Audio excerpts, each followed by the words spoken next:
You're listening to the Gatemen Baseball Network, home of the defending champion Wareham Gatemen. From Spillane Field in Wareham, Massachusetts, opening day, Cape Cod Baseball League. Jonah Karp, Gabe, Genovesi with you. Pleasure to be your eyes and ears for the broadcast. Addison van Patten here with manager Jerry Weinstein for the Manager's Show. And here with Brandon Fott. Now, Brandon, you got the win for tonight. It's an 80% chance of rain here in Wareham for the rest of the day, and the Gatemen have been forced to move inside to take BP in the cages. Ground ball back up the middle, past the glove of Fetterman and into center field.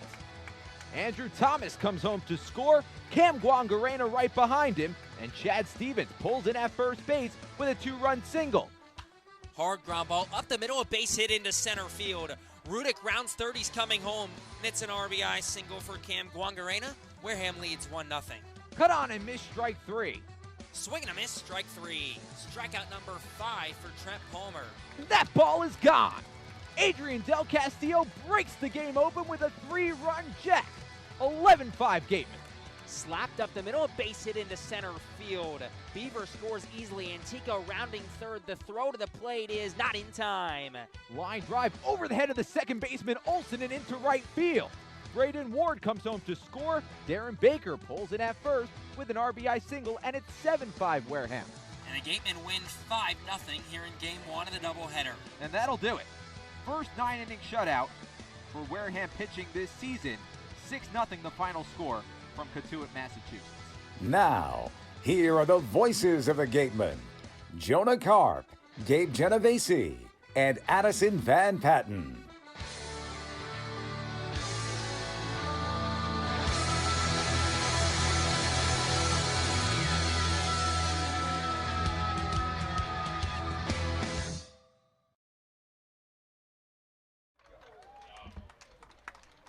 From Spillane Field in Wareham, Massachusetts, it's the 5-1 Wareham Gatemen against the 1-8-1 Hyannis Harbor Hawks today on a gorgeous night here at Spillane Field. Gabe Genovesi here with you alongside Jonah Karp. Addison van Patten will join us as well. And let's get right into it. Wareham, like I said, 5-1, but trying to snap a 3-game losing streak tonight.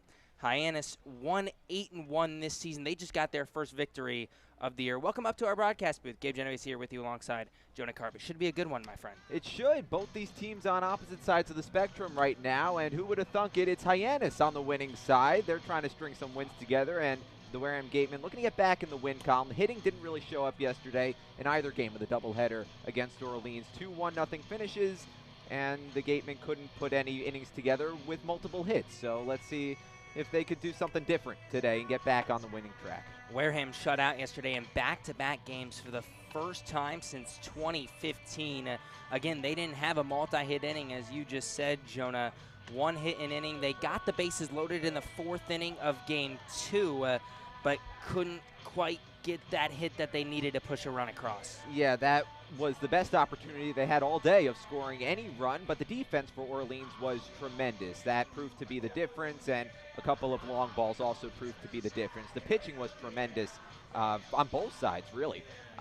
But, you know, this is a team in Wareham that still hits for average. They still have the highest batting average in the Western Division, second highest in the entire league.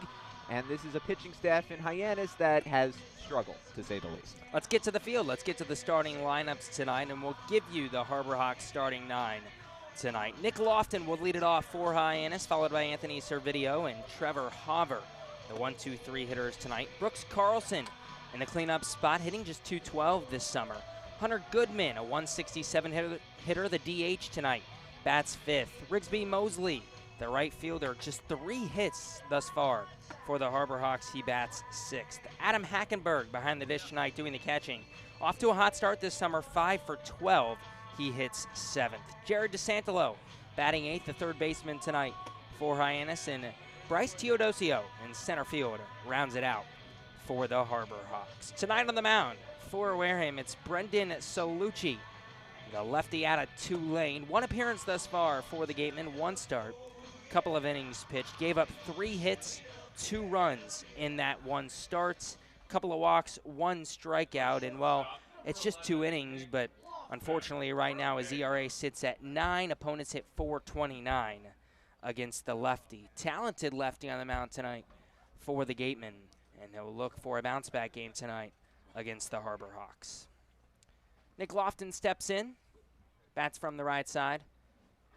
First pitch, right down Broad Street, fastball, strike one, and we're underway here from Spillane Field. 6:47, first pitch tonight. Lofton, a .353 hitter, currently sits fourth in the Cape Cod League in average. Swings through a fastball there, 0-2. One of the big heroes of yesterday, a part of that victory, hit a home run, his first of the season. His first. He's shown a few glimpses of power, also a couple doubles. The 0-2 to the Baylor Bear. Just below the knees. 1 ball and 2 strikes. Salucci didn't have the best of seasons this year at Tulane. An ERA of 5.57 in 42 innings pitched. Sets on the third base side of the rubber. The 1-2. Popped up. Shallow center. Ward now ranges back a couple of steps and makes the catch. That ball drifted a little bit on him. But either way, an easy first out for Brendan Salucci, and that brings up Anthony Servideo. Well, if that pop fly is any indication, the ball's carrying a little bit tonight. We haven't seen many home runs this season at Spillane Field. Well, the Gatemen have only hit 2, and one of them came on the road. So 1. First pitch misses low and away, 1-0 to the lefty Servideo. Servideo 1 for 12 to start his summer. Couple of walks, a hit by pitch as well. The 1-0. Low and away, 2 balls and no strikes. Let's take you around the diamond tonight. For the Wareham Gatemen, Salucci the pitcher, Dallas Beaver his battery mate behind the plate. Matt McLean and Benjamin Sems on the left side of the infield for Wareham at third and short, respectively. The 2-0. Fastball, he checked his swing. He did not go around. 3 balls and no strikes to Servideo. Darren Baker at second base, Jacob Teeter at first on the right side of the infield. The 3-0 from Salucci. Get me over fastball does just that, 3-1. In the outfield from left to right, Mike Antico, Braden Ward, and Matthew Rudick. Will man the outfield, the 3-1. Popped up, left field. Antico ranging back toward the track and makes the catch. Once again, that ball just kept on going. Antico did a nice job of drifting back and making the grab, 2 down. With his back against the wall, right on the warning track, that ball just kept carrying and carrying. Not a whole lot of wind, but another hot evening here in Massachusetts. American flag out in right center field, blowing out a little bit towards center. Not much, though. In steps Trevor Hover, first pitch to the lefty. Fastball paints the outside edge. 0-1. Wareham at 5-5-1, currently sits second place in the Western Division. Hyannis just picked up their first victory in the basement of the West. The 0-1 misses low and away. Got past Dallas Beaver. 1 ball and 1 strike. Beaver making his first start of the season for the Gatemen behind the dish. He'll be watched closely. Hover, a .250 hitter through the first week and a half here in the Cape. The 1-1 sliced into left, hangs in the air once again. Antico ranges to his left and makes the catch right above the bill of his cap. 3 up, 3 down for Salucci in the first. We head to the bottom half of the first inning. We'll be right back on the Gatemen Baseball Network. The 99 Restaurant is a proud sponsor of the Cape Cod Baseball League. Visit them in Centerville, Falmouth, Mashpee, Wareham, or Yarmouth this summer and try some local flavor from the winner of the Cape Times Best Restaurant for Takeout, the 99. Always the real deal.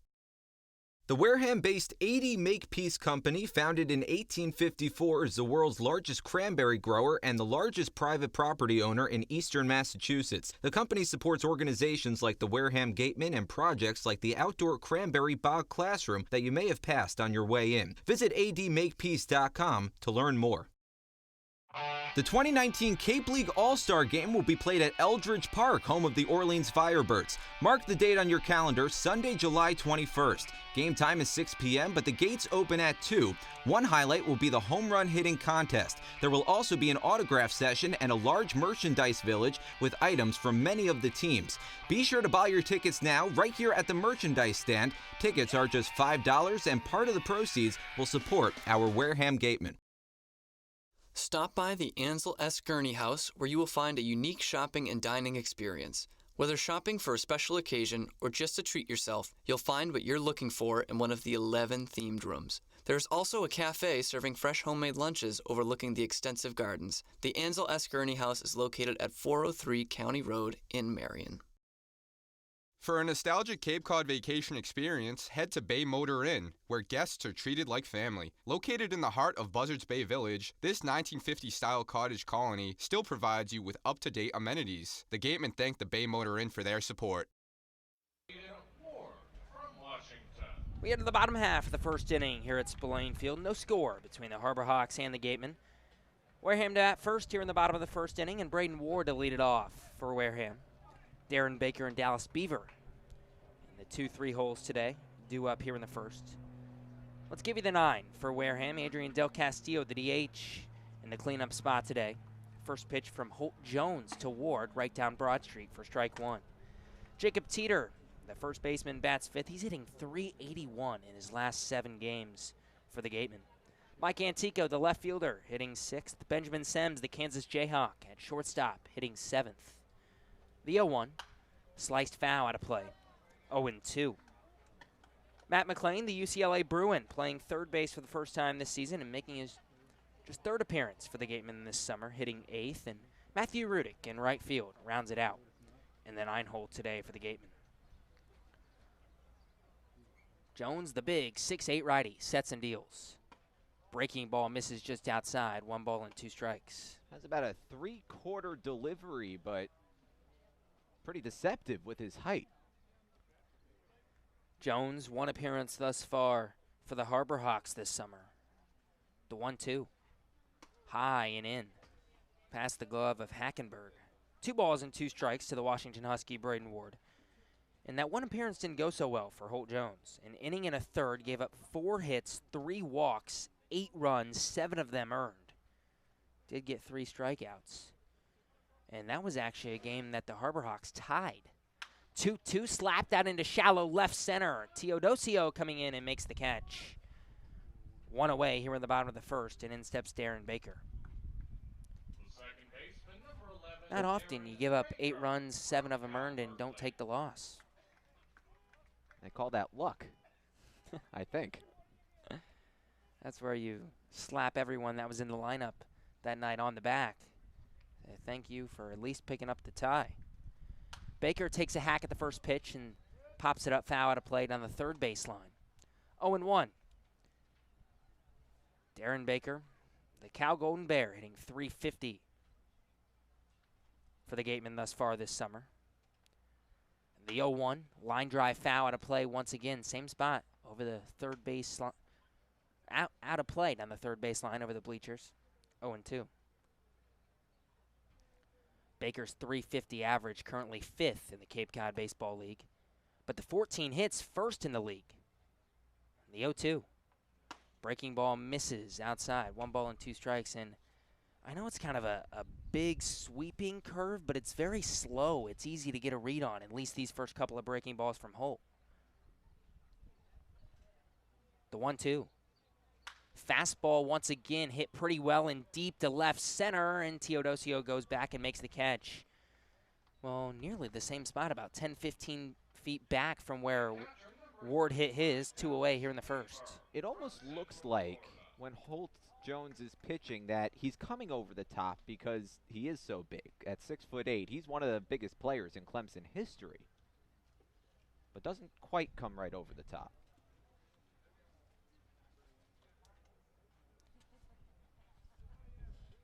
Jones deals. Curveball misses low and away, 1-0 to Dallas Beaver. Still no score between the Harbor Hawks and the Gatemen. Let's take it around the diamond for Hyannis tonight. Jones on the mound, Adam Hackenberg doing the catching. The 1-0. Fastball misses low, 2-0. Jared DeSantolo, Nick Lofton on the left side of the infield at third and short. Anthony Servideo, Brooks Carlson on the right side at second and first. The 2-0. High and tight, 3-0 to Beaver. Trevor Hauver in left field. Bryce Teodosio in center. And Rigsby Mosley out and right for Hyannis. The 3-0 to Beaver. Takes a hack at a fastball and pops it up foul. 3-1.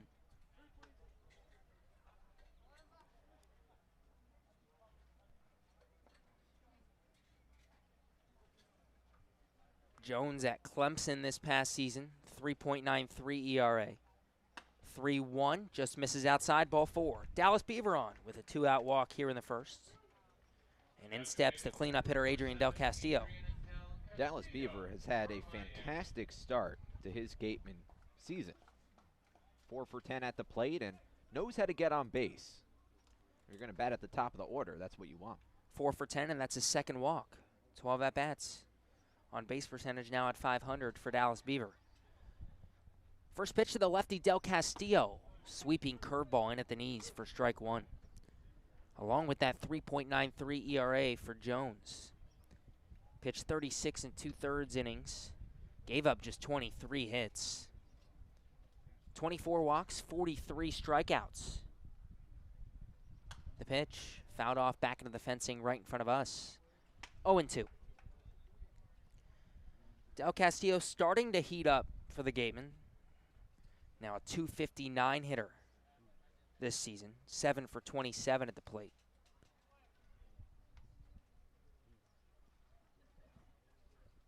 Jones sets and deals the 0-2. Misses low and inside. Del Castillo tap dances out of the way. 1-2. Del Castillo, who hasn't really gone ice cold this summer. He has a hit in 6 of 7 games. The only problem is he only has one multi-hit game. 1-2 chop fouled on the first base line. It's been a bunch of 1 for 4s, 1 for 5 outings. He is on a little bit of a hit streak, 3 games in a row. 4 for 9 in his last 9 at-bats.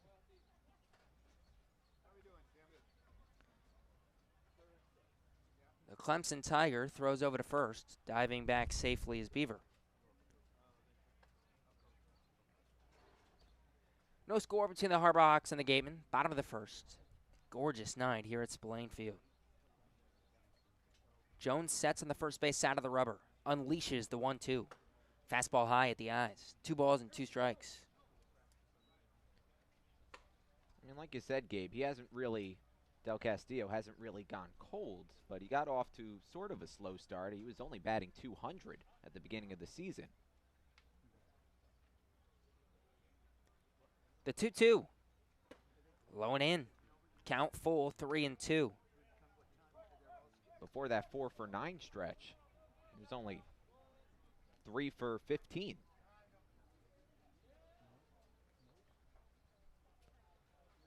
The full count pitch, slapped into deep left field. Hauver ranges back and makes the catch. About 10 feet in front of the fence. No runs on no hits, 1 left aboard for the Gatemen. We head to the top of the second. No score. We'll be right back in the Gatemen Baseball Network. The Bay Point Golf Club offers a unique collection of 18 championship golf holes, a beautiful banquet facility, and a club host that has a fully stocked pro shop. The Bay Point Grill is a perfect place to grab a meal or watch a game. The course is located off Onset Avenue in Buzzards Bay. The Gatemen thank you for your support. Come on over to BB's Bar and Grill for food, drinks, and fun. Located on Cranberry Highway, come in to sample the delicious eats or relax with a drink while enjoying live entertainment. BB's is one of our team meal partners. One of the area's best restaurants is located right up the street, Brewfish Bar and Eatery. Brewfish offers 20 rotating craft beers on tap and creative pub food. Check out their off-the-menu brunch with a Bloody Mary bar and $5 mimosas on Sundays. Join us for outdoor dining and drinks under the tent or for live music. Located on Route 105 in Marion. Cape Cod Healthcare is the leading provider of healthcare services for residents and visitors of Cape Cod with 2 acute care hospitals and more than 450 physicians. For more information, please visit capecodhealth.org. Cape Cod Healthcare. Expert physicians, quality hospitals, superior care. Located in Wareham Crossing, Coastal Orthodontics knows the importance of a healthy smile. Dr. Kevin Oliveira and his team at Coastal Orthodontics are a patient-focused practice, delivering professional, effective orthodontic treatment based on the individual clinical needs of each patient, resulting in beautiful smiles in a timely manner. With 10 years of experience using Invisalign, Coastal Orthodontics uses the most up-to-date dental equipment. To the top of the second we go here at Spillane Field. No score between the Wareham Gatemen and the Harbor Hawks. Brooks Carlson, Hunter Goodman, and Rigsby Mosley, the 4-5-6 hitters, due up here in the second to face Brendan Salucci for the first time today. First pitch, swing and a miss on a fastball, 0-1.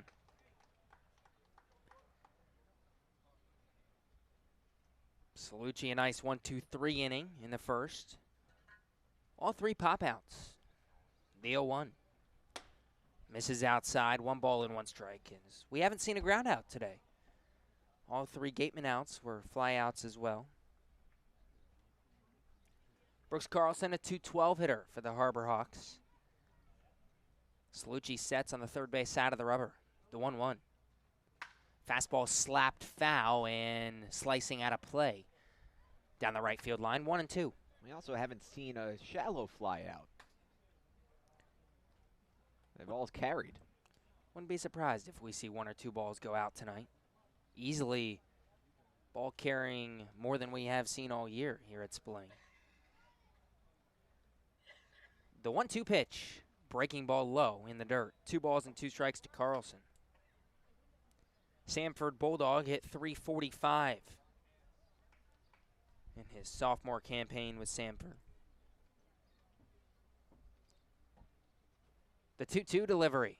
Fastball high and away. 3 balls and 2 strikes. Carlson, 78 hits for the Bulldogs this past season. 17 doubles, 2 triples, and 6 homers. The payoff. Swing and a miss. Strike 3 on a fastball at the knees. And that strikeout brought to you by Lang Exafaris and Bullard. Head to lxblaw.com to seek a trial attorney in the New Bedford area. First strikeout for Salucci, and in steps Hunter Goodman, the DH.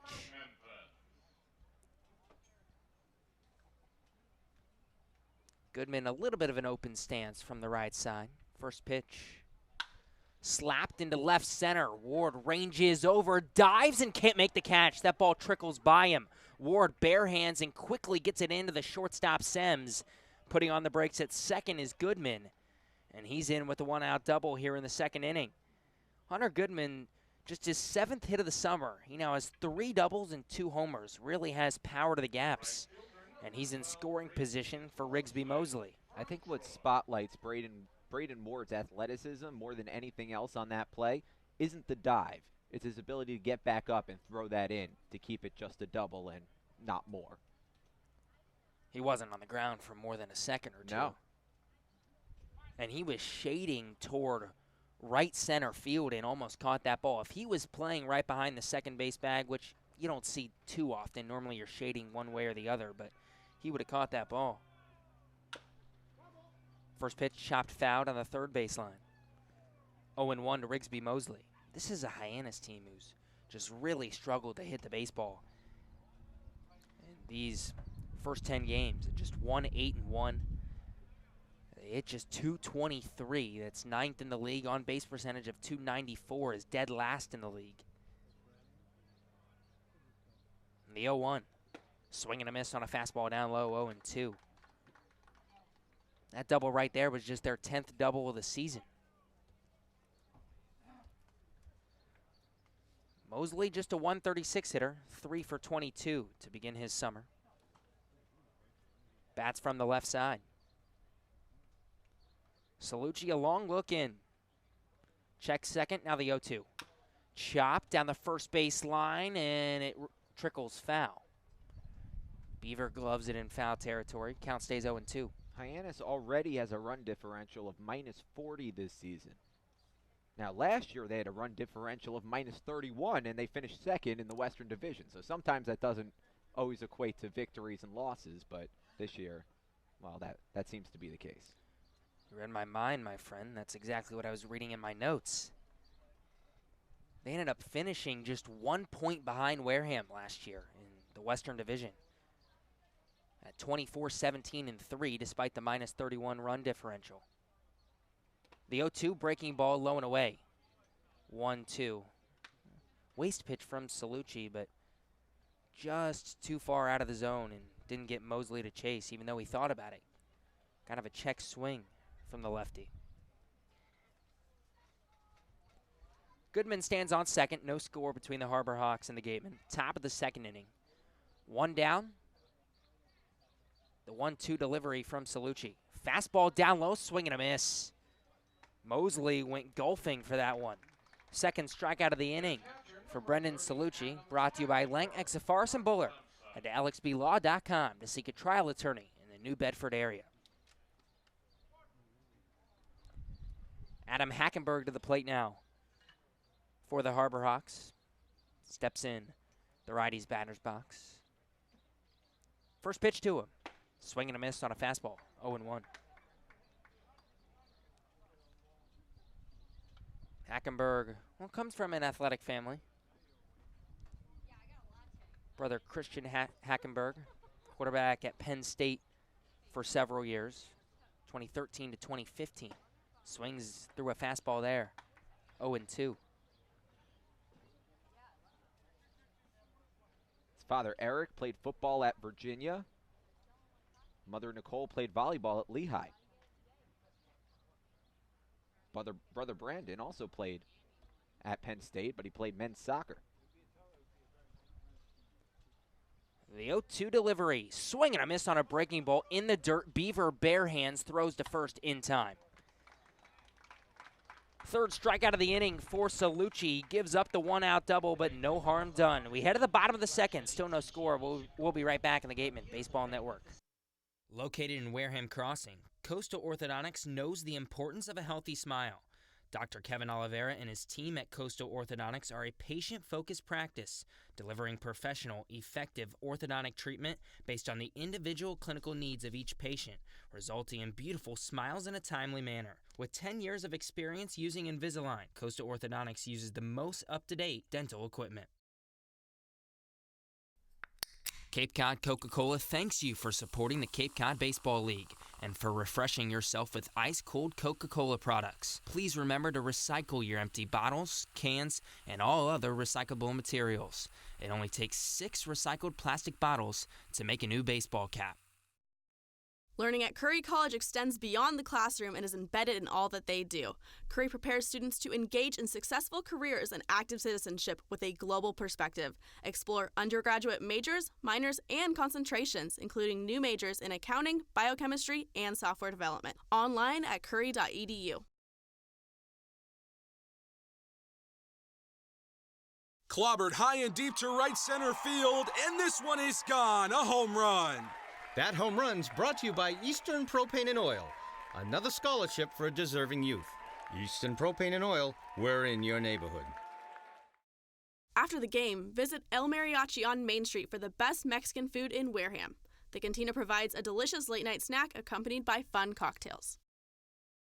The Wareham Gatemen would like to thank Franklin Sports for their sponsorship of the Cape Cod Baseball League. Franklin is yet again proud to be the official batting glove of the Cape Cod Baseball League. Throughout the summer, all the Cape League teams are wearing their own custom team batting gloves courtesy of Franklin Sports. To order your favorite team's design or to create your own, visit franklinsports.com/custom, enter code CCBL20 for 20% off your purchase. From Cape Cod to the major leagues, only the best hitters in baseball wear Franklin gloves. We get to the bottom of the second here at Spillane Field. No score between the Harbor Hawks and the Gatemen. First pitch to Jacob Teeter, misses high and away, 1-0. Teeter, Mike Antico, and Benjamin Sims, 5, 6, 7 hitters due up here in the second for the Gatemen. Holt Jones back out for his second inning of work. 1-0, popped up, foul territory, and out of play behind home plate. Must have just missed our press box. Out in the parking lot behind us. Jacob Teeter swinging a good bat lately. The 1-1 pitch. Hard ground ball up the middle and through into center field for a base hit. That's now 4 straight games with a hit for Teeter. He's on with a leadoff single here in the second. Do you know how to pick them or what for the players to watch? If you haven't, check out the pregame show on the Gatemen Baseball Network on YouTube. Jacob Teeter was our Gatemen player to watch tonight. Nick Lofton was our player to watch for the Harbor Hawks. Teeter's been swinging a good bat, hitting .381 in his last 7 games. First pitch to Mike Antico, skied high into foul territory. Third base line, foul, out of play. 0-1. If we were keeping track, if we had a fantasy league going of our players to watch, I think you'd be smoking me. I'm not even going to deny that.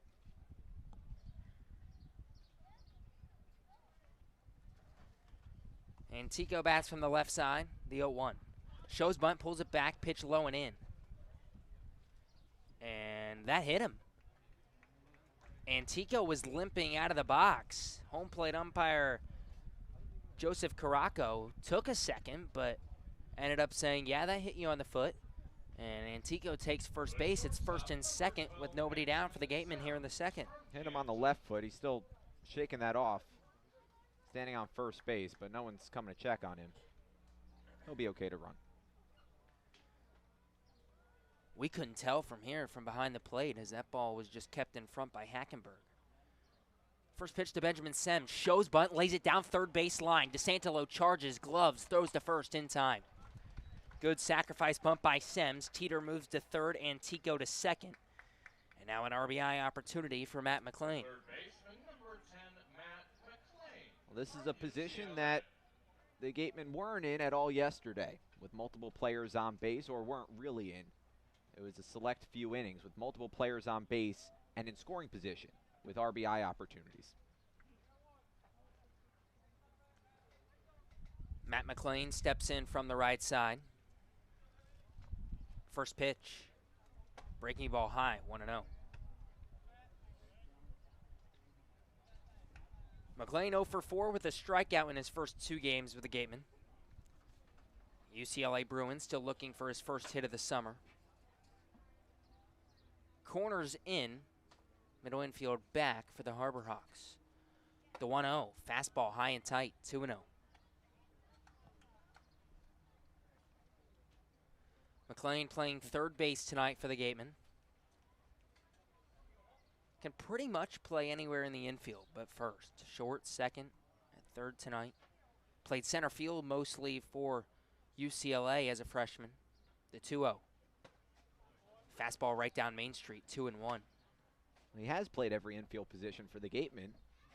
Now playing, minus first base. And he's over at the hot corner tonight. Still looking for his first big moment in a Gatemen uniform.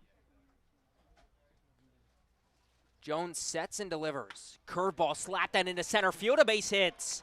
Teeter scores easily. Antico gets the halt sign at third. Throw cut off from Teodosio in center. It's an RBI single for Matt McLean, his first RBI, his first hit of the summer. And it's 1-0 Gatemen here in the second.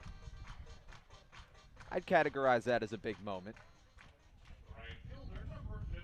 I'd agree with you. Now we're knotted up at 1 on predictions for today. Good job by McLean to take an off-speed pitch and just poke it out into center field. In steps Matthew Rudick. First pitch to the lefty.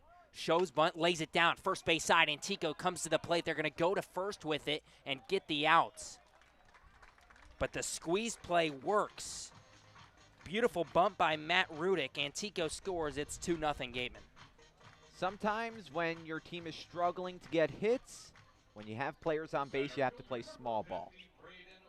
And that's exactly what they're doing in this inning. This isn't a power hitting team, so sometimes you have to scratch out hits the old-fashioned way, and a couple bunts in this inning, a couple sacrifice bunts working. In steps Braden Ward, the Washington Husky. 2 down, bottom of the second. Matt McLean on second base. Gatemen now lead 2-0. First pitch to Ward. Breaking ball, check swing, chopped right to Jones on the mound. And he throws to first in time. Couple of runs on a couple of hits for the Gatemen in the second. We head to the top of the third. 2-0 the Wareham lead. We'll be right back in the Gatemen Baseball Network.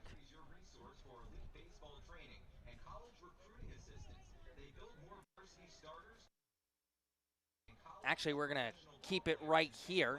Send it up to us in the booth. Gabe, Genovesi, Jonah, Karp with you. Addison Van Patten with us near the dugout as well. The Gatemen get 2 runs in the bottom of the second, and let's go ahead and send it to Addison on the field.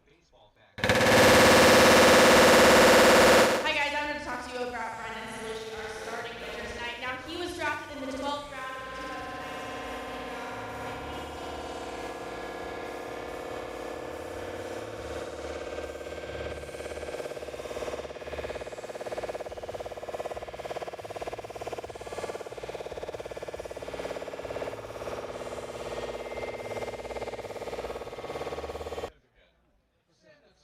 Thanks, Addison. Salucci back out of the mound for the top of the third, and he's pitched a gem thus far. A couple of scoreless innings, 3 strikeouts in the second. Brendan Salucci has certainly had his bounce-back performance that he was looking for after his first outing, which wasn't bad, but 2 innings, 2 earned runs. That's an ERA of 9. So able to bring the ERA down, 2 scoreless so far, and now he is pitching with a bit of a cushion, which helps. Jared DeSantolo, Bryce Teodosio, and Nick Lofton, the 8-9-1 hitters, due up here in the third for the Harbor Hawks, who did get a 1-out double from Hunter Goodman. And no, I apologize, we're going to get a pitching change here in the third inning for the Gatemen. So Salucci does his job, goes 2 innings scoreless, gives up just 1 hit, no walks, strikes out 3, and William Fleming going to be the new pitcher for the Gatemen in a pitching change brought to you by Bay Point Club. Well, Fleming, the North Carolina product, and goes to school in North Carolina, not at UNC, but at Wake Forest over at Winston-Salem. A 4.26 ERA this season through 44 1/3. Only 31 strikeouts in those 44 innings, 19 walks.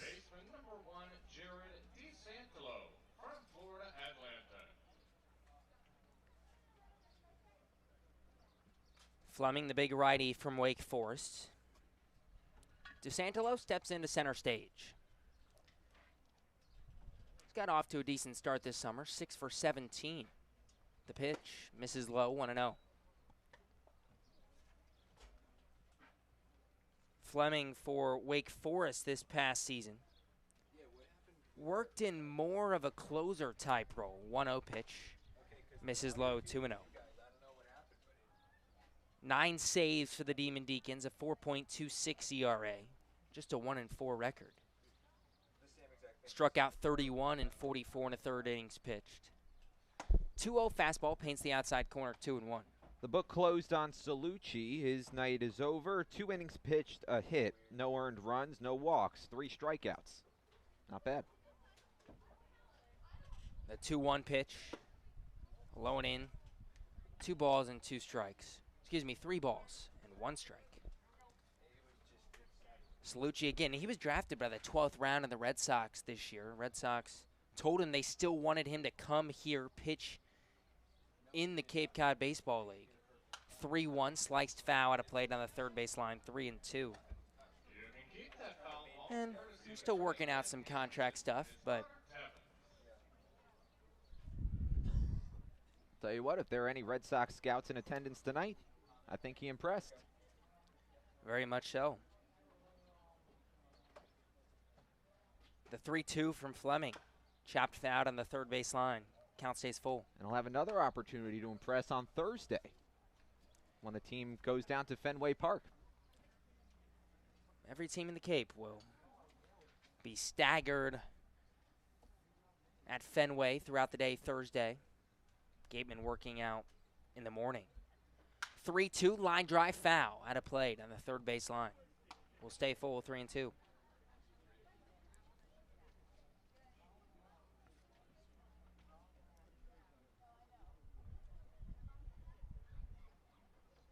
Fleming taking his time. DeSantolo stepped out as well, now back in.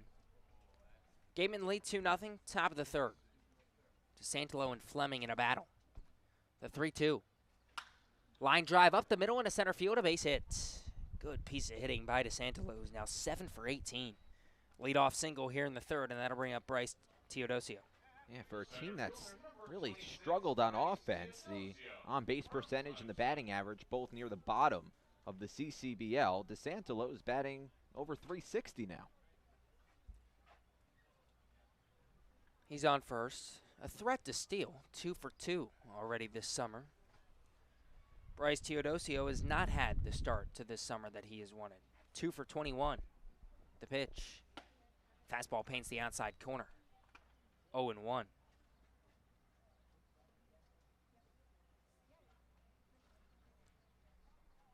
Fleming as a freshman at Wake Forest, just 15 appearances, 13 2/3 innings pitched, a 7.24 ERA.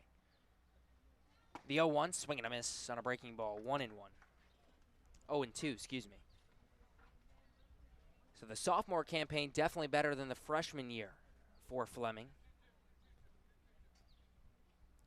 His head coach, Tom Walter, calls him a premium athlete and one of the best strike throwers they have. 0-2, misses low and outside, gets past Beaver, and DeSantolo takes second base easily. So a runner in scoring position with nobody down for the Harbor Hawks. Good base running by DeSantolo. Beaver knew where that went almost immediately, but couldn't get there in time. DeSantolo was already 2/3 of the way down to second base.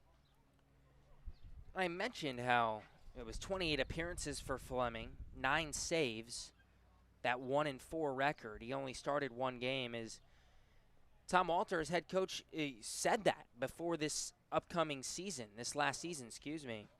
His role could be starter, closer, anywhere in between as Fleming blows a fastball past Teodosio for his first strikeout tonight. Strikeout brought to you by Lang, Exafaris, and Bullard. Head to lxblaw.com to seek a trial attorney in the New Bedford area. 4 strikeouts for Gatemen pitching, all 4 swinging. Now back to the top of the order in Nick Lofton. Fleming sets and deals. Blooped out into right, now carrying, but easily. Matthew Rudick makes the catch. 2 away here in the third. Lofton has hit a couple balls hard in this game, but flew out to Ward in center field, then Rudick in right there. And in steps Servideo with 2 down here in the third.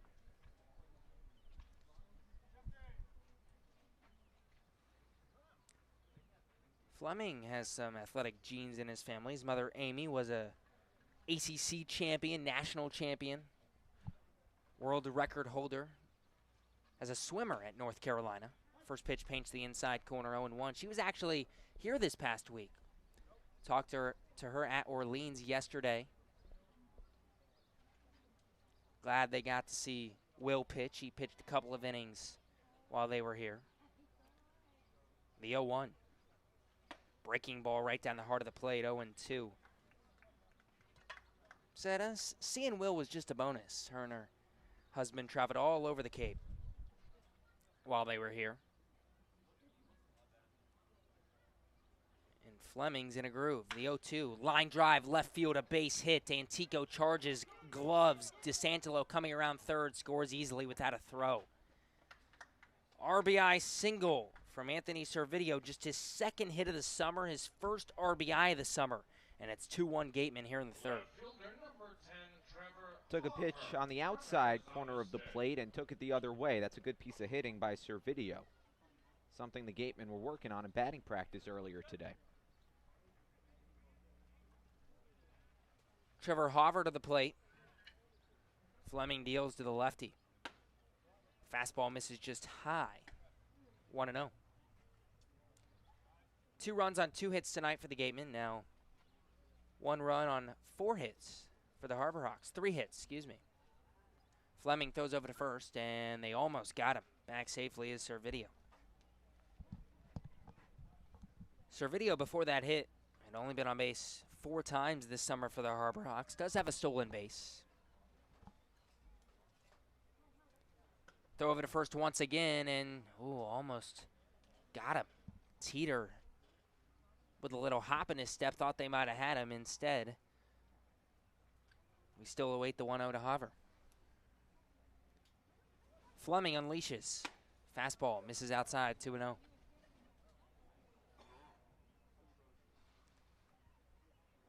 Hoover now 7 for 29, hitting just under 250 this summer. Hit a pretty deep fly ball at the left his first time up, and Tico did a nice job of tracking it and making the catch. 2-0 just low and outside. 3-0. Fleming, who was pounding the strike zone. His first 16 pitches, it was 12 strikes, 4 balls. Get me over fastball there, does just that, 3-1.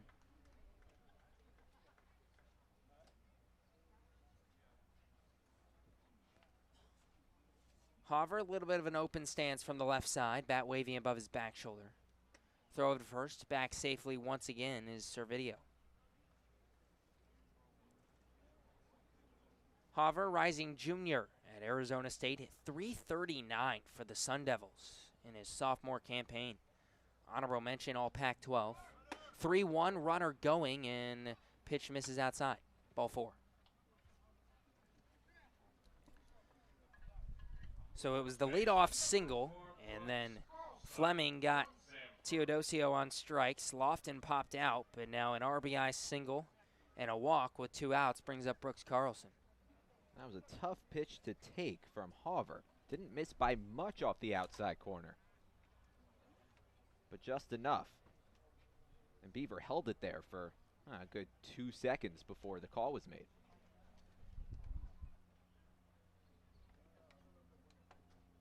First pitch to Carlson at the knees for strike 1. Hyannis just picked up their first win of the season last night. 7-2 victory in game 2 of the doubleheader. The 0-1. Chopped right side. Baker charges, bare hands, flips to first in time. Pretty play from the Cal Golden Bear. Gets Fleming out of the jam.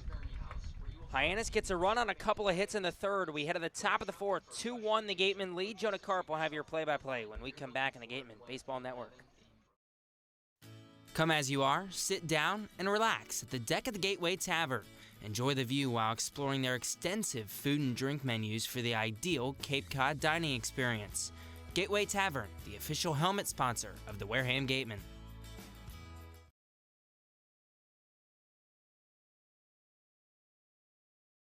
Joanne Stevenson and William Ravis Real Estate, a double play when it comes to selling or buying a home. With 19 years of experience in residential real estate and ranked #1 globally, they are sure to help you with all of your hopes and dreams. William Ravis Real Estate, the official real estate company for the Boston Red Sox, and Joanne Stevenson, your hometown agent, proudly support the Wareham Gatemen.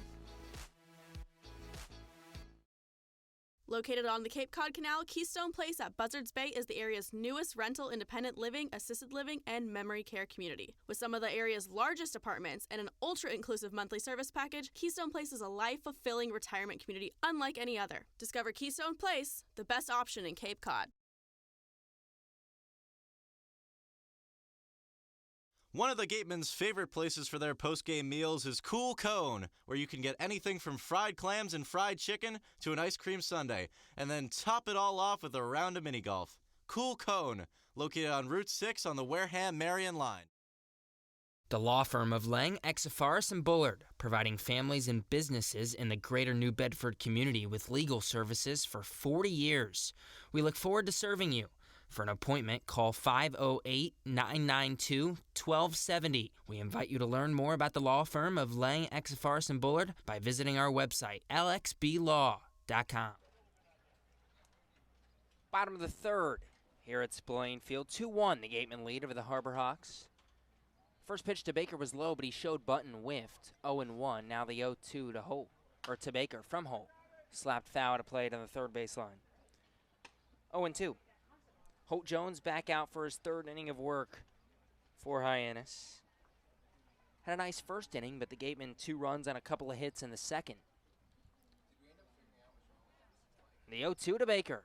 Curveball high and in. 1 ball and 2 strikes. Baker lined out to center field his first time up. The 1-2. Swing and a miss on a breaking ball down low. He went fishing. 1 down here in the third. First strikeout for Jones, and in steps Dallas Beaver.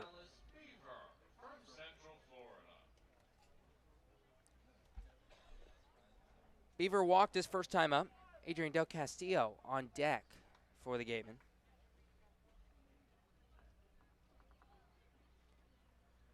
Wareham trying to snap a 3-game losing streak. First pitch high, 1-0. Dallas Beaver has had a nice start to his Gatemen career. 4 for 10 with 2 walks to start his summer. 1-0 misses in, 2 balls and no strikes.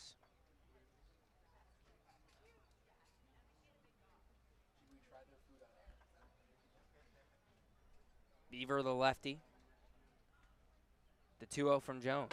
High, 3-0. Beaver hasn't really had to do anything tonight. 5-pitch walk his first time up, and now up at the count, 3-0. Jones sets the pitch, low and in, ball 4. Beaver's second walk of the night, his 3rd walk of the season. He's on first, 1 down for Adrian Del Castillo. It's not like Beaver has a small strike zone. But he's a guy who could hit to all sides of the field and has some power in his bat, so not a guy you really want to pitch to. Then again, the Gatemen do have a lot of good hitters in this lineup. This is also not a guy you really want to pitch to. First pitch to Del Castillo on the outside corner for strike 1. Jones hasn't really pounded the strike zone tonight. 23 strikes, 16 balls. The 0-1. Low in the dirt, good block, and now Beaver's caught in a rundown. Beaver between first and second, and now the shortstop Lofton chasing, tags him out. Bad base running from Dallas Beaver there. Smart play by Hackenberg to keep that pitch in front and then fire down to first. 2 away here in the 3rd. Yeah, great play by Hackenberg. Keeping the ball in front of him, and then just a bad read from Dallas Beaver on the base paths. 1-1 count to Del Castillo. The pitch. Lifted foul out of play. 1-2. Del Castillo, the Miami Hurricane, had one of the best freshman years by a Hurricane in some time. Freshman All-American by Collegiate Baseball in perfect game. 1-2, low and inside, 2 balls and 2 strikes. Del Castillo, a .250 hitter thus far for the Gatemen, 7 for 28. But again, a guy who hit .331 for the Hurricanes. 2-2, checked his swing on a fastball up high. He did not go around. Check down to Jeff Kinney, third base umpire. Count full, 3-2. Kinney, the third base umpire. Tom Ryberg, the first base umpire tonight. The 3-2. Hit hard and deep to right, slicing foul. Out of play. It's .330 down the right field line, and it would have made it over, but sliced about 10 feet foul. That's some of that effortless pop off the bat of Adrian Del Castillo. The payoff pitch from Jones. Popped up, shallow center. Teodosio ranges to his left, and now Hoover, the left fielder, calls him off. And that'll do it. Despite the 1-out walk, it's 3 up, 3 down for Jones in the 3rd. We head to the 4th. The Gatemen lead 2-1. We'll be right back in the Gatemen Baseball Network. Legacy Insurance Agency at 213 Main Street here in Wareham can offer you coverage for all your insurance needs. We have the bundle discounts, the accident forgiveness, the vanishing deductible, no loss, etc. But unlike those gimmick companies, we can quote you with multiple carriers. So forget the lizard and price tool and come talk to a professional. We'll help you find what's right for you. Got legal trouble? Attorney Mark Deshays is here to help the greater New Bedford area with real estate and business law, estate planning, and probate. Visit him today. Struggling with changes in mood, sleep, stress, or a sense of hopelessness? Finding it hard to be the man you want to be? Get the information and tools you need for mental, emotional, and relationship health at massmen.org. Courage starts with the first step. The Mezzaluna restaurant is a family-run Italian restaurant celebrating 80 years in business. Located on Main Street in Buzzards Bay, Mezzaluna specializes in Italian cuisine, a lunch menu that's the best deal in town, and serving some of Cape Cod's famous prime rib every Wednesday and Saturday. Come enjoy the feast at Mezzaluna, the Italian family restaurant. 2-1 the score. Gatemen over Hyannis. Game 2 between these two teams. The Gatemen took the first game 12-5. That was in Hyannis, Massachusetts. But it's Hyannis, the team that's coming off a victory. Gatemen got swept yesterday. They're winning today. 2-1. First pitch from Will Fleming. Waved at and missed. Count 0-1. Hunter Goodman, Rigsby Mosley, Adam Hackenberg, the three due up. Top of the fourth inning. Right on right matchup. The pitch. Waved at and missed again. Fleming quickly gets ahead, 0-2. Will Fleming came in for Brendan Salucci, who went the first 2 innings. 2 scoreless innings. Fleming back into the windup. Cut on and missed, strike 3. That strikeout brought to you by Lang, Exafaris, and Bullard. Head to lxblaw.com to seek a trial attorney in the New Bedford area. Second strikeout for Will Fleming. He's starting to roll. 1 away, nobody on base, top of the fourth. First pitch to Rigsby Mosley, the left-handed batter, taken low and away, 1 ball and no strikes. Mosley, a strikeout victim, back in the second. Struck out to Brendan Salucci, one of his 3. Chopped right side of the infield. Baker has to wait on it, picks it up near his chest, and fires over to first, an easy toss. And a textbook play for Darren Baker, 2 away. The catcher, number 30, Adam Hackenberg. Darren Baker made a pretty play to end the top of the third. Charged and flipped it at the last second to retire Brooks Carlson on the base paths. Keep another run off the board for Hyannis. First pitch now to Adam Hackenberg. Cut on and missed, 0-1. Nobody on base, 2 away, top of the fourth. Gatemen by 1. 70 degrees here at Spillane Field. The pitch. Hard hit, left side of the infield, through for a base hit. Adam Hackenberg has his first hit of the night, and he's now 1 for 2 with a 2-out single. And now 6 for 14 on the year. He's been a bright spot in this Hyannis lineup. The number 7 batter gets on base. A base runner with 2 away for the Harbor Hawks, top of the fourth. Jared DeSantolo, who's 1 for 1, will step into the batter's box. He singled to begin the third. Came around to score. Another left-handed batter for the Harbor Hawks. Throw back to first, quick throw. Teeter places the tag on Adam Hackenberg, but he dives back in safely. Fleming loves that. Kind of looks like he's about to get set, and he snap throws over to first. He's almost got him a couple of times. First pitch to DeSantolo, slices foul along the third base line, 0-1. Jared DeSantolo from Tampa. Left-handed batter, rising junior at Florida Atlantic University. Batted .298 this season with 2 homers, 16 RBIs. Another throw back to first, a low throw, and this time he gets him. Oh, what a throw by Will Fleming. Jared DeSantolo will get another at-bat in the 5th inning. And it turns into a 1-2-3 inning after a 2-out single was given up to Adam Hackenberg. He's retired on the base paths, and Will Fleming is rolling. Gatemen rolling, up by 1 after 3.5. We'll be right back on the Gatemen Baseball Network.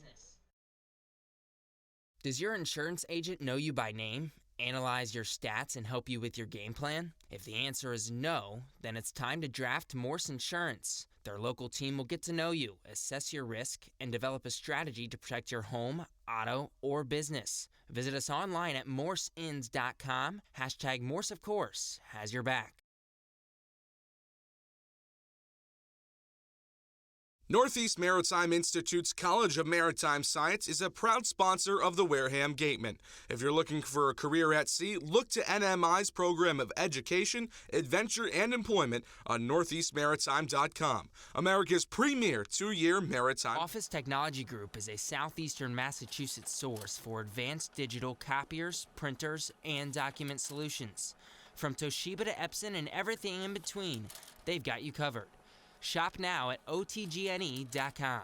Large enough to serve, small enough to care. Shop from home year-round on Gatemen.org. You can customize your Gatemen gear from any device, anywhere. We offer a large selection of apparel and unique gifts 24/7, 365 days a year. Hard to find sizes, colors, and styles. Youth Clinic registration also available. Visit us today and remember us for holiday gifts at Gatemen.org. Back here at Spillane Field on the Gatemen Baseball Network, Jonah, Karp, Gabe, Genovesi with you on this Monday evening. Thanks for spending your Monday night with us. Gatemen by 2-1 over the Harbor Hawks. Second time these two teams are squaring off this season. Jacob Teeter, Mike Antico, Benjamin Sems, the three do up. Holt Jones back in for his fourth straight inning. Through 3 innings, he's thrown 48 pitches. 26 strikes, 22 balls. Holt Jones, a tall right-handed pitcher from Clemson.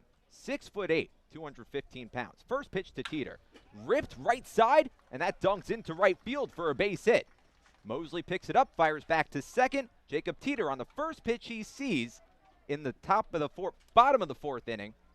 Rips it to right field. Leads it off with a single. And that's Teeter's 4th multi-hit game of the season. My goodness. I'm telling you, ever since that 0 for 10 start,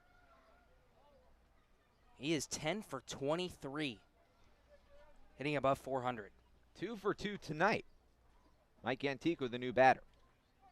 First pitch to him. Taken downstairs, 1 ball, no strikes. Antico reached base in the second inning. He was hit by a pitch. Bats here with a runner at first base. Nobody out. Gatemen by 1. Teeter thinks about running. This one's ripped over the glove of Carlson, the first baseman, but it twists foul. 1 ball, 1 strike. That ball would have stayed fair. Antico probably would have had a double the way that one was hit and the spin that ball had on it. Trickling, that would have if it landed fair, it would have trickled way into foul territory, and it would have been a long run for anyone. Would have been second and third. Antico now showing bunt, pulls it back, hits it on the ground through the right side of the infield, and it rolls into right field for a base hit. Mosley picks it up again as Teeter stops at second base. The Butcher Boy from Mike Antico. Runners on first and second, nobody out.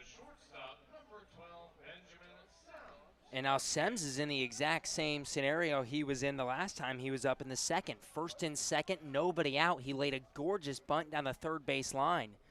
And I would not be surprised if that's what we see here again. Benjamin Sems batting 7th for the Gatemen tonight. And we'll get a meeting on the mound.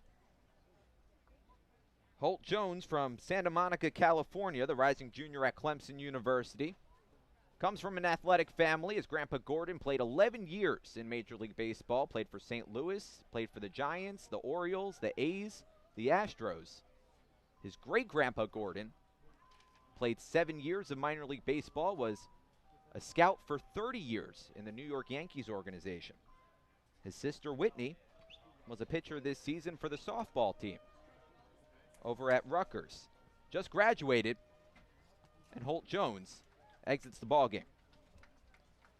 The 2 runners on base is Jones' responsibility. Nobody out in the bottom of the 4th inning. We'll step aside. We'll come right back. Gatemen by 1 and a new pitcher in when we return. Stick around. Shop from home year-round on Gatemen.org. You can customize your Gatemen gear from any device, anywhere. We offer a large selection of apparel and unique gifts 24/7, 365 days a year. Hard to find sizes, colors, and styles. Youth Clinic registration also available. Visit us today and remember us for holiday gifts at Gatemen.org. Gatemen Baseball is officially sponsored by Robertson's GMC, the truck professionals. Located just 2 miles away on Cranberry Highway, Robertson's GMC, we are professional grade, power like a pro. Need physical therapy? Select Physical Therapy works directly with you and your physician to create a plan of care that meets your goals and needs with 6 locations on Cape Cod and more across the country. Select Physical Therapy is the official provider of athletic training for the Wareham Gatemen. Soft as a Grape has 10 retail locations on Cape Cod. So even when you're cheering on your Gatemen at any away games, stop into a Soft as a Grape store for the best Cape Cod products. No trip to the Cape is complete without a trip to Soft as a Grape. South Coast Health Operators of Charlton Memorial, St. Luke's, and Toby Hospitals delivers an unmatched combination of clinical excellence with a personal touch. They are proud to serve as Southeastern Massachusetts and Rhode Island's only not-for-profit health system, as well as the region's largest employer. South Coast Healthcare, plus something more. Whether you're brewing a lager or an ale, Stone Path Malt has got you covered. Stone Path Malt, the local provider of quality malt for all your favorite New England craft breweries, is right here in Wareham. For your next night out, stop by their new tap room. Village Signs of Mattapoisett. They do it all, from logo design, trucks and buildings, to boats. Village Signs has proudly served Southern New England for over 35 years. Visit them at villagesigns.inc.com for all your signage needs. Gatemen leading the Harbor Hawks 2-1. Mitch McIntyre, the new pitcher, in for Hyannis. 2 runners on base. Mike Antico at first base, Jacob Teeter at second base. Still nobody out in the bottom of the 4th inning. And Wareham threatening once again with Benjamin Semmes walking up to the plate. Mitch McIntyre goes to BYU. He's a position player. He's actually listed as an outfielder on our roster. Had a pretty good season at BYU. Hit .291 with 7 homers, 38 RBIs. He'll face Benjamin Semmes. Hit a sacrifice bunt his first time up. Squares to bunt. Pulls his bat back. And McIntyre looks back at second base. Yeah, and that's not a killer, but Hyannis saw the fake bunt and hit right there from Semmes. I'm curious to see if he sticks with it and tries to swing away, or if he lays one down here. Semmes squares again, pulls his bat back, squares again, and bunts it down the third base line. McIntyre off the mound, throws to first, close play, but he got him. And both runners advance. Benjamin Semmes does the job for the second straight at-bat. Runners in scoring position for the Wareham Gatemen, now 1 away, bottom of the 4th. And that's another pretty bunt from Semmes, and it was the fake bunt and bunt right there. Showed it, pulled it back, showed it again, and laid it down. Almost worked out for him, almost beat it out, as the third baseman DeSantolo, I don't think he would have had a play. Nice play by the pitcher McIntyre to come off and make the play, but goes down as a sacrifice bunt for Semmes again. Matt McLean, the new batter, came through the first time, 1 for 1. Takes a pitch over the outer half, strike 1. An RBI single in the second inning, his first hit as a Gateman, and his first RBI of the season. Antico at second, Teeter at third. 1 away, bottom of the 4th. Gatemen on top, 2-1. The pitch from McIntyre. Lifted in the air, out to left field. Harbor going back, still back onto the track. He looks up. That ball is gone. First home run of the season for Matt McLean. Boy, he's having himself a night. 3 more RBIs to his name. And the Gatemen on top, 4-1.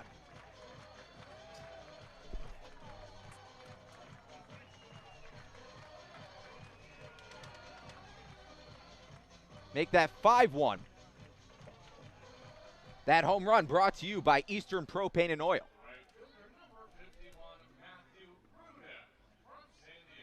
Still 1 away, bases clear. 3 runs home in the inning. First pitch now to Matt Rudick, taken up and in. 1 ball, no strikes. That ball was a straight line drive off the bat of McLean. It carried and carried, though, just like it has all night. Popped up at a play along the left side. 1 ball and 1 strike. Matt McLean, somebody who was highly touted in high school. Drafted in the first round by the Arizona Diamondbacks. Turned down $2.6 million to play for UCLA. Pitch low and away. 2 balls, 1 strike to Rudick.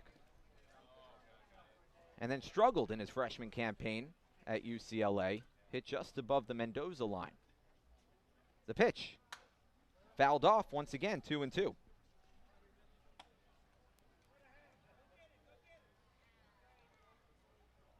And I don't really understand why Mitch McIntyre is pitching right now. He's a position player. Ground ball left side of the infield, scooped up by Lofton, fires over to first, a low throw, but picked out of the dirt by Carlson, the first baseman. Base is still empty, now 2 away. He's a position player, hasn't pitched this summer. Didn't have any pitching numbers at BYU, unless I missed something.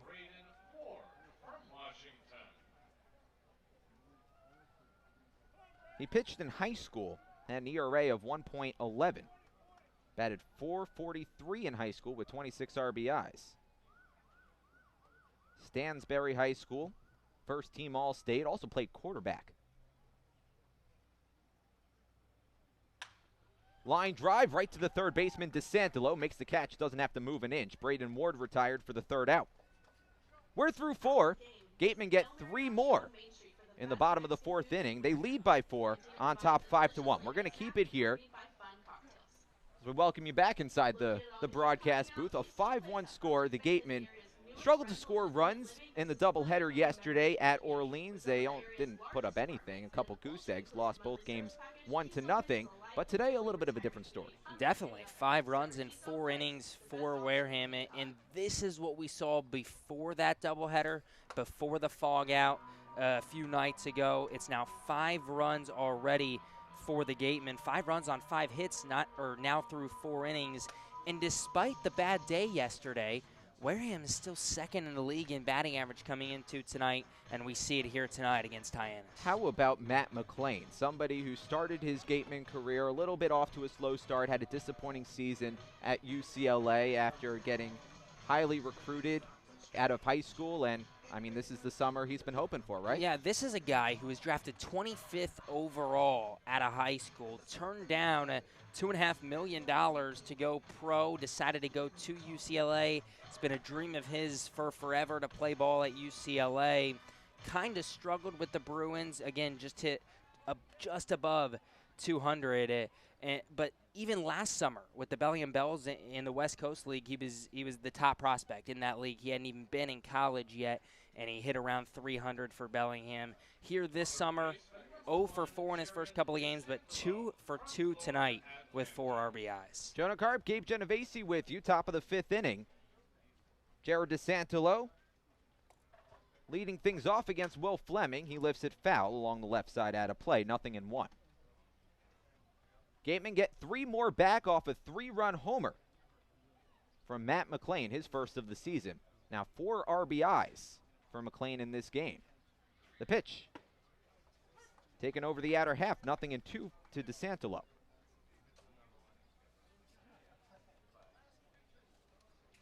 Jared DeSantolo 1 for 1.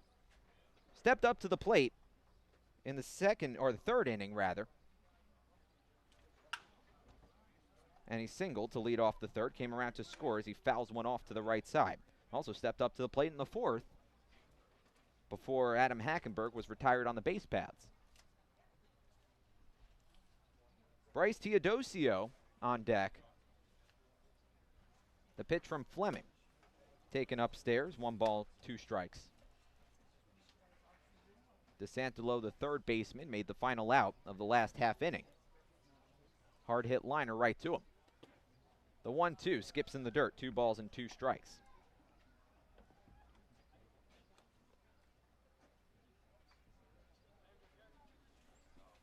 It's a lovely Monday evening here in Wareham, Massachusetts at Spillane Field. The pitch taken low and in, 3 balls and 2 strikes. That's 70 degrees, not quite as hot as it was yesterday, where it was about 80 for both games of the doubleheader, a little over 80. 5-1 the score, Gatemen over the Harbor Hawks. Ground ball, a worm burner down to short, picked up by Sems, goes to first in time to retire DeSantolo for the first out. That brings up Bryce Teodosio, 0 for 1 with a strikeout. Struck out swinging in the 3rd. Comes to bat with nobody on base and now 1 away in the top of the 5th. Teodosio, the number 23 ACC prospect for this upcoming 2020 draft. by D1Baseball.com. Fouls it off right side. 0-1. Batted just .215 with 33 RBIs, 9 homers for the Clemson Tigers this season. The 0-1. Chopped foul left side, 0-2. Teodosio was once hit in the eye, bunting off a machine in practice. He was rushed to the hospital. He thought he'd never play baseball again. Only ended up missing 5 games. The 0-2. Swung on and missed, strike 3. Teodosio goes down for the second time today on strikes. Will Fleming picks up strikeout number 3. Strikeout brought to you by Lang Exafaris and Bullard. At the lxblaw.com to seek a trial attorney in the New Bedford area.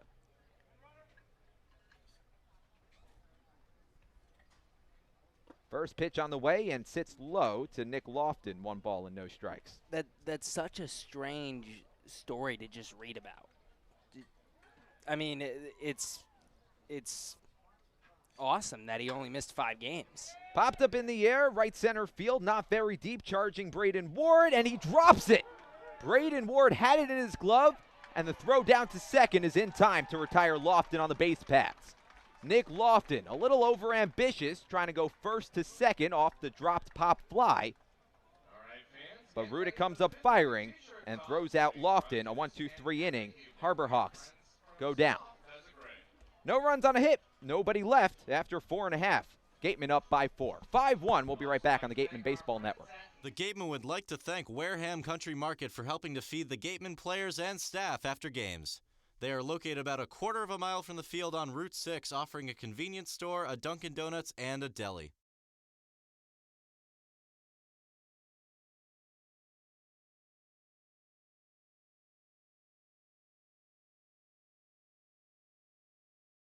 Wareham House of Pizza has been serving Wareham and Marion for over 40 years with steak and cheese, pizza, and subs. Located in Shaw's Plaza, head on over for pickup or let them deliver to you.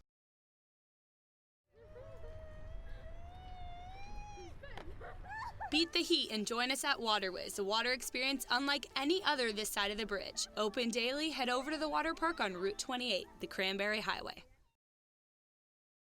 The 99 Restaurant is a proud sponsor of the Cape Cod Baseball League. Visit them in Centerville, Falmouth, Mashpee, Wareham, or Yarmouth this summer and try some local flavor from the winner of the Cape Times Best Restaurant for Takeout, the 99. Always the real deal.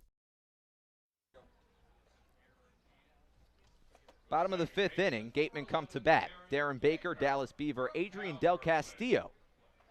Wareham up by 4, 5-1 over the Harbor Hawks. Looking to snap a 3-game losing skid. They got swept in a doubleheader in Orleans yesterday. First pitch to Baker, squares to bunt, pulls the bat back, takes a pitch up in the zone. 1 ball, no strikes. There was an article written by Pete Gammons earlier today. Wrote it for The Athletic about Darren Baker, the 1-0. Foul tipped into the glove of Hackenberg, 1-1. Gammons was at the Cotuit game last week and talked to Baker. Ended up doing a profile on him and his father Dusty and Baker's career path. Pitch over the outer half, 1-2. And it was interesting to read. Because before Baker started playing in California and playing in the Cape League, the 1-2. Skips in the dirt, 2 balls and 2 strikes. He was still internet famous. Yes, he was. When he was 3 years old, he made headlines as a bat boy. Game 5 of the 2002 World Series, a 2-2. Lined left field, Hauver going back, makes the catch as he's drifting toward the wall. 1 away. And he almost got run over as he was picking up a bat and players were coming toward the plate, but he was picked up. And, well, that made waves. And since the bat boy age has been raised to 14, which I think is smart. First pitch to Dallas Beaver. Taken outside, 1 ball, no strikes. And that's one of those things, I mean, he was 3 years old. 3. He doesn't remember it. I mean, he's seen videos, like, it's one of those things you Popped up, foul ground, out of play, 1-1. You remember, because you've seen the video, because you've seen pictures, whatever, but he doesn't remember doing it, and that was the lead of Peter Gammon's story. Curveball bends over the inner corner. 1 ball, 2 strikes. Simply Baker saying, it doesn't matter what I do. It doesn't matter bad game, good game, heroics. That's one of the first things I get asked about. Lifted in the air, fairly deep out to right field. Mosley drifting back. He'll have plenty of space. Makes the catch over his cap. 2 away.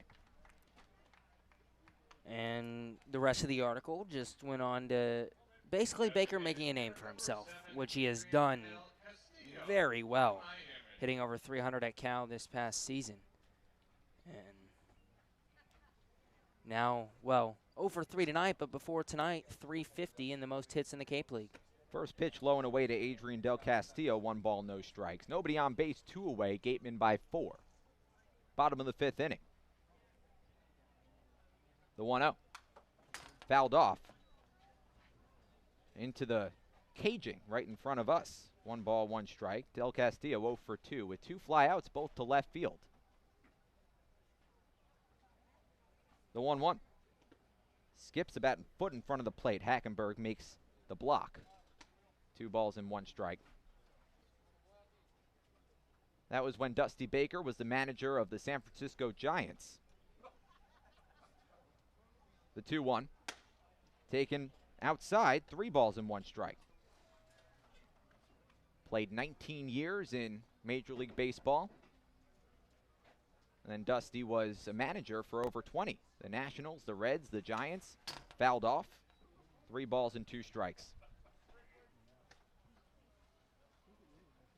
He attended about the first week and a half of games, and he'll be back in mid-July.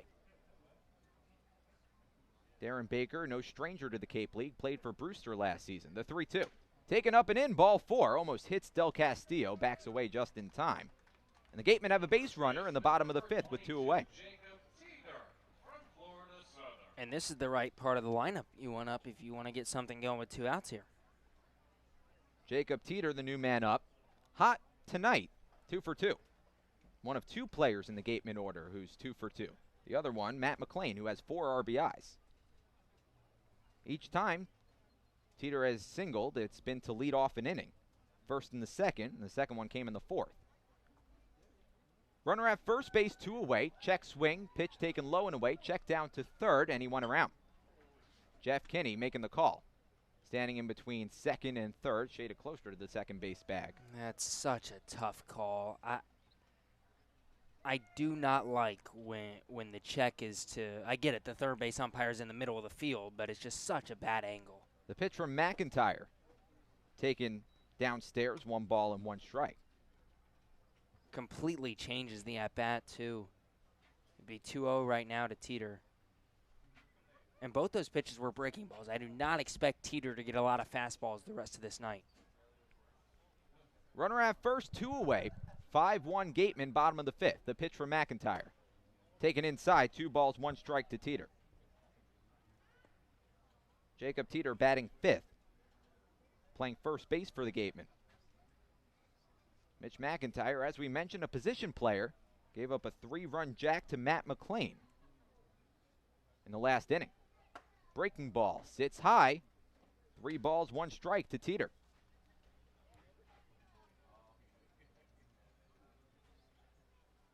McIntyre goes to BYU. His mother, Jill Whitehouse, played softball for BYU. Grandfather Roy played football and baseball for Southern Utah.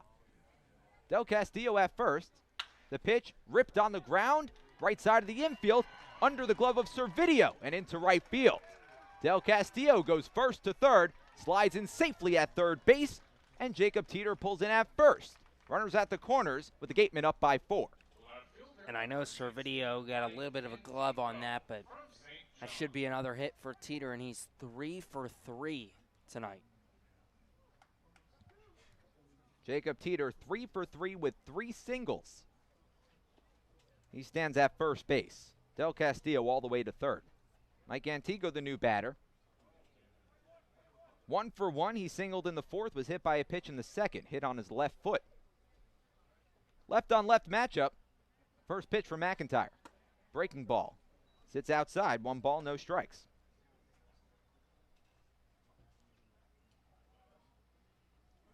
McIntyre, recruited by Oregon State, Utah Valley, opted to go to BYU,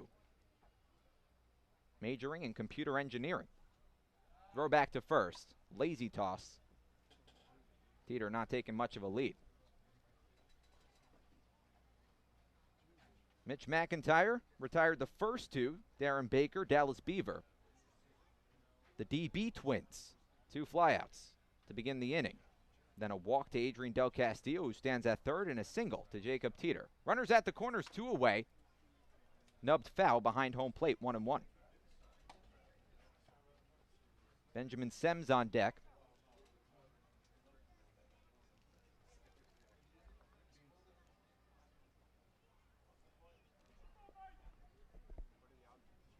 McIntyre working from the stretch. Comes set at the belt. Throw back to first. Jacob Teeter with about 2, maybe 3 steps off the first base bag.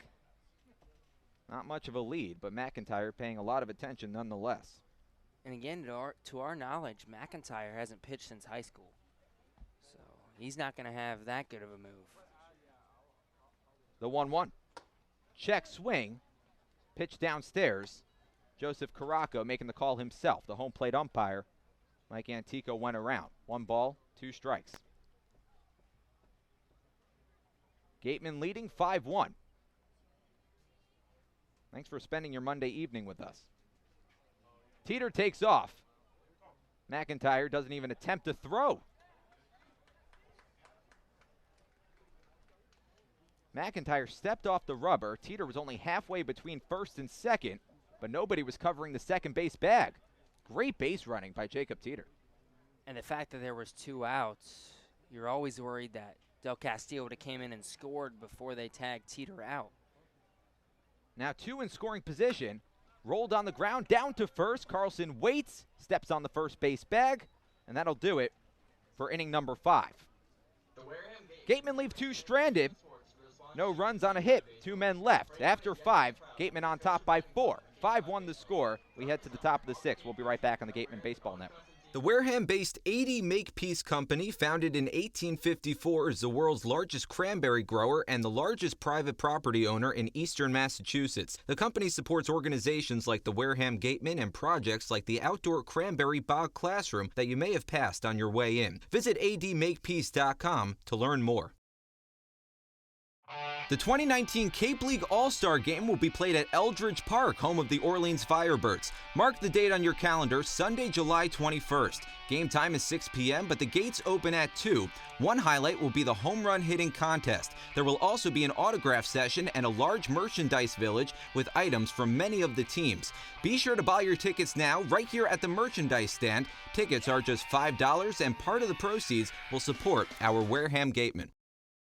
Stop by the Ansel S. Gurney House, where you will find a unique shopping and dining experience. Whether shopping for a special occasion or just to treat yourself, you'll find what you're looking for in one of the 11 themed rooms. There's also a cafe serving fresh homemade lunches overlooking the extensive gardens. The Ansel S. Gurney House is located at 403 County Road in Marion. For a nostalgic Cape Cod vacation experience, head to Bay Motor Inn, where guests are treated like family. Located in the heart of Buzzards Bay Village, this 1950-style cottage colony still provides you with up-to-date amenities. The Gatemen thank the Bay Motor Inn for their support. The Bay Point Golf Club offers a unique collection of 18 championship golf holes, a beautiful banquet facility, and a clubhouse that has a fully stocked pro shop. The Bay Point Grill is a perfect place to grab a meal or watch a game. The course is located off Onset Avenue in Buzzards Bay. The Gatemen thank you for your support. Come on over to BB's Bar and Grill for food, drinks, and fun. Located on Cranberry Highway, come in to sample the delicious eats or relax with a drink while enjoying live entertainment. BB's is one of our team meal partners. Anthony Servideo, Trevor Hauver, Brooks Carlson, the 3 due up for the Harbor Hawks, trailing by 4. We welcome you back to Spillane Field for the top of the 6th inning. New pitcher in for the Wareham Gatemen, Garrett Irvin. The southpaw taking the bump. First pitch to Servideo. taken a little bit low, 1 ball, no strikes. Irvin, 2 appearances thus far this summer. 4 innings pitched, gave up a couple of hits. Lifted in the air, straightaway center field. Ward giving chase, drifting over to his left, making the catch above his left shoulder for the first out. 2 hits, just 1 run given up by Irvin. 3 walks, 5 strikeouts. So the walk's been a little bit of an issue, but opponents only hit 143 thus far in those 4 innings. Jonah Karp, Gabe Genovesi with you. Addison Van Patten down on the sideline. Top of the 6th, 1 away, nobody on base. Trevor Hauver, the new batter. Left on left matchup. First pitch from Irvin. Line drive, now hit on the ground, picked up by Baker on 1 hop, tosses over to first. An easy play from Darren Baker. Hauver retired on 1 pitch. Quick 2 outs.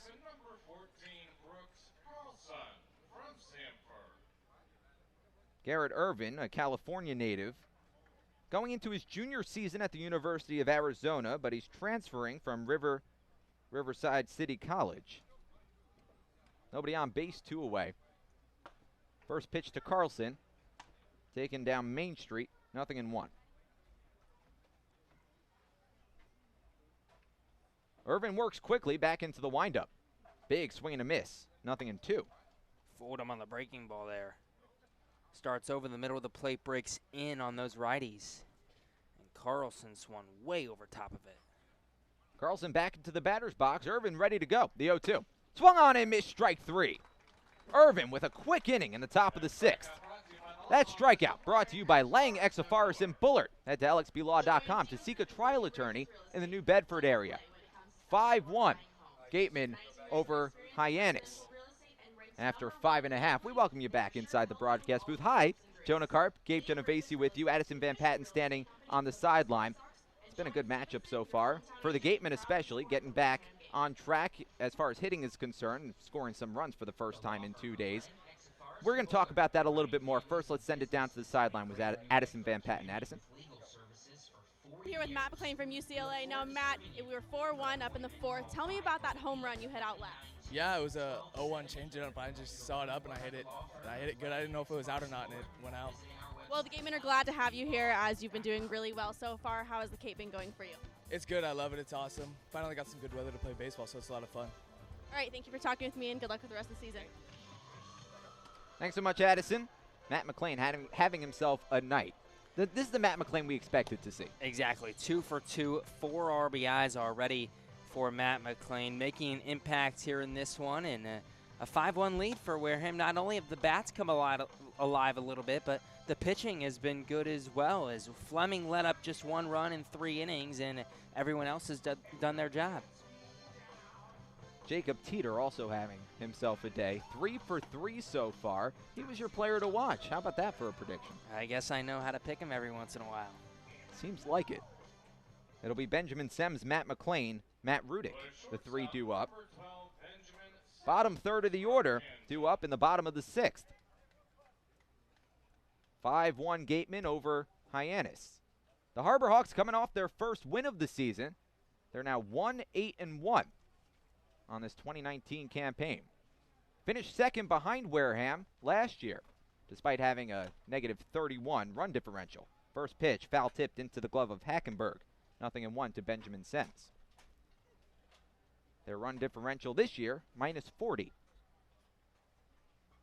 The pitching has been the problem. The hitting, not so great either. Pitch downstairs, 1 ball and 1 strike. 68 earned runs allowed this season for the Hyannis Harbor Hawks. The next closest, Katuit, at 40. The pitch popped up in the air. It's going to stay in the infield. Left of the mound, the third baseman, DeSantolo, coming in and making the catch for the first out. Benjamin Semmes getting under 1, and he's retired on the pop out. First out at the bottom of the 6th. First time Semmes has had to swing the bat today. 2 sacrifice bunts in his first 2 plate appearances in the 2nd and the 4th. Matt McLean will step up to the dish. This is easily the best night he's had in a Gatemen uniform. He's 2 for 2. First 2 hits of his Gatemen career, and the first 4 RBIs of his Gatemen career. He squares to bunt, takes a pitch outside. 1 ball, no strikes. McLean batting 8th, playing third base for the first time as a Gateman. Dallas Beaver, who's been playing third, behind the dish. He's batting third. The 1-0. Fouled off. 1 ball and 1 strike. You can keep that foul ball, courtesy of attorney. Matt McLean 2 for 2, including a 3-run homer in his last at-bat in the 4th inning. Nobody on base, 1 away, bottom of the 6th. 5-1 Gatemen over the Harbor Hawks. The pitch from McIntyre. Fouled off again, out of play, behind home plate. 1 ball and 2 strikes to McLean. McLean has played second base, filled in for Darren Baker when Baker was out for a couple games with hamstring tightness in his left leg. Played some shortstop, filling in for Benjamin Sims. And now with both in the lineup, McLean playing third base, the 1-2. Hard hit, right side, foul. Just about 6 inches foul down the right field line. McLean taking one the other way. And he'll walk back into the batter's box with a 1-2 count. You're not kidding about the 6 inches. First base coach Nick Wilson thought that ball was fair as well. He pointed fair to McLean, telling him to go to 2. Wow, I really don't think that ball was foul by more than a foot. A slow walk back to home plate for Matt McLean. Nobody on base, 1 away. Gatemen by 4.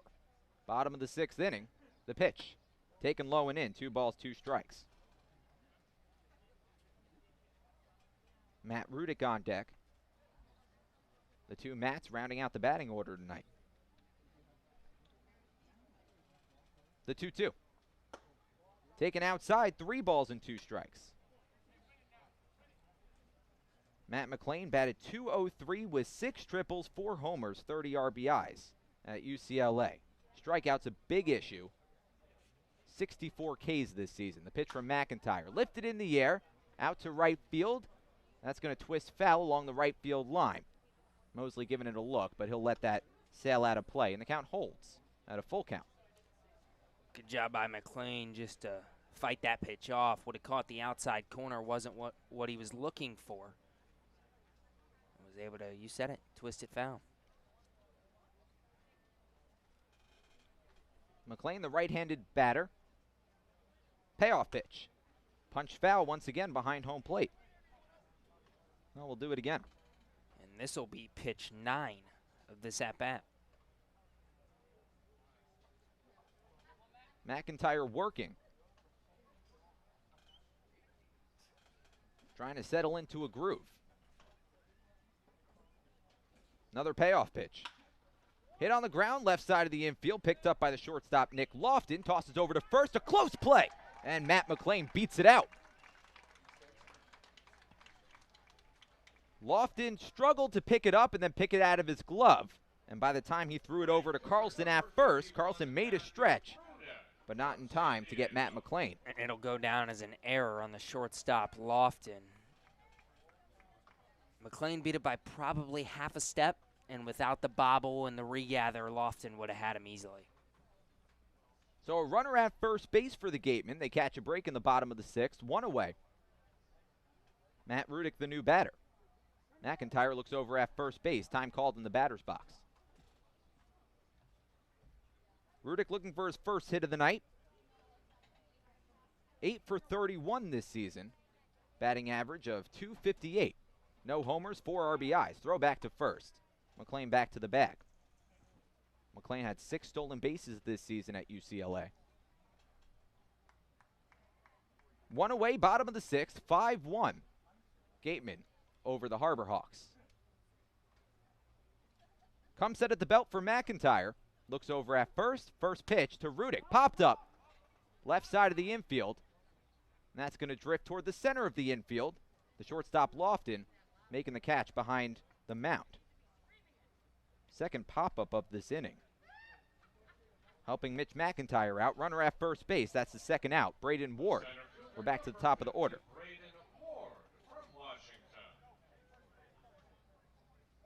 Ward 0 for 3. A fly out, a ground out, and a line out.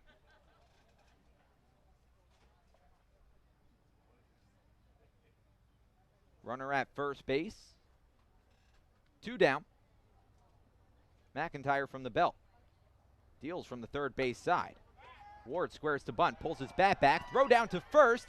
It skips into the outfield. Matt McLean taken off for second base, now taken off for third. Strong throw is cut off by McIntyre.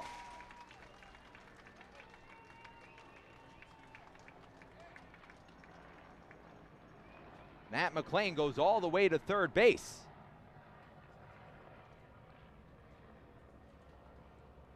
And now another run just 90 feet away for the Gatemen. And all of a sudden, 2 errors have McLean on third when the Harbor Hawks should be out of this inning.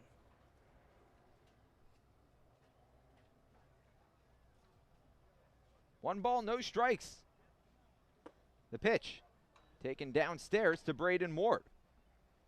2 balls and no strikes. 2 away, bottom of the 6th. Gatemen threatening once again. Darren Baker in the on-deck circle. He's hitless tonight, 0 for 3. Left-on-left matchup. The pitch from McIntyre. Slapped on the ground, left side of the infield. Scooped up by DeSantelo. Pirouettes. The throw to first is not in time. Carlson off the bag. Another run comes home for the Gatemen. DeSantelo making a fancy play at third base. Made a strong throw to first base, but it was a little bit offline. Pulled Carlson off the bag. And the speed of Braden Ward beating out. Another hit. We'll get an argument.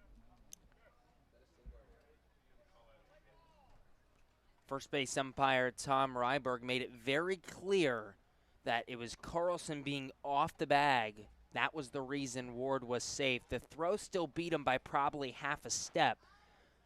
But he's saying Carlson's foot off the first base bag. Ward gets an RBI infield single, his 7th RBI of the season. It leads the Gatemen. 6-1. Gatemen over the Harbor Hawks.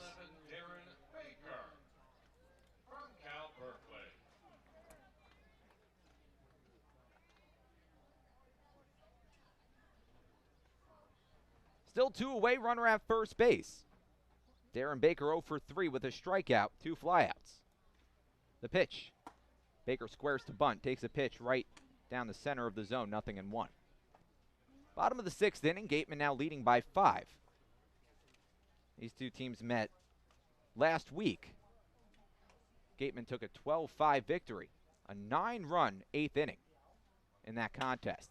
Line drive, now bounced in front of Lofton. The shortstop makes the short toss over to second base to retire the lead runner Braden Ward, going first to second for the final out. Darren Baker ends the inning on a fielder's choice, and we're through 6. The Gatemen tally on 1 more, 6-1 after 6 innings. We'll be right back on the Gatemen Baseball Network.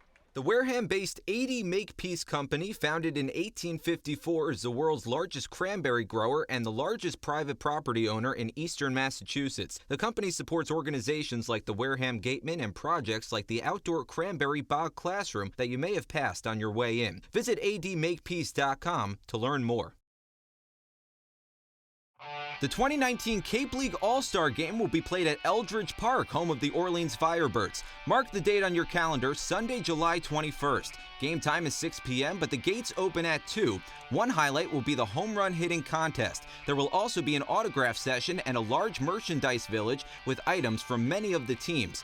Be sure to buy your tickets now right here at the merchandise stand. Tickets are just $5, and part of the proceeds will support our Wareham Gatemen.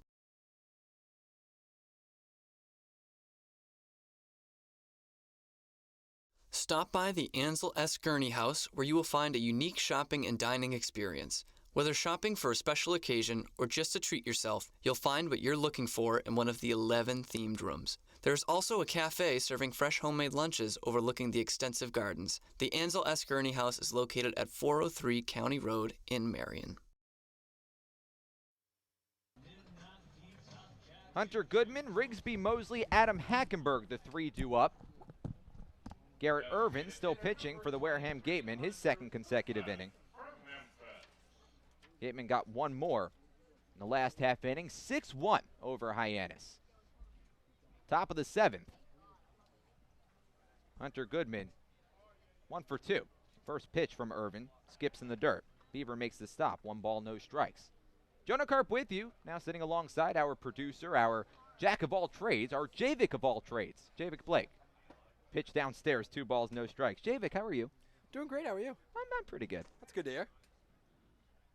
Nice to have you back in the booth. Nice to be here as well. The 2-0.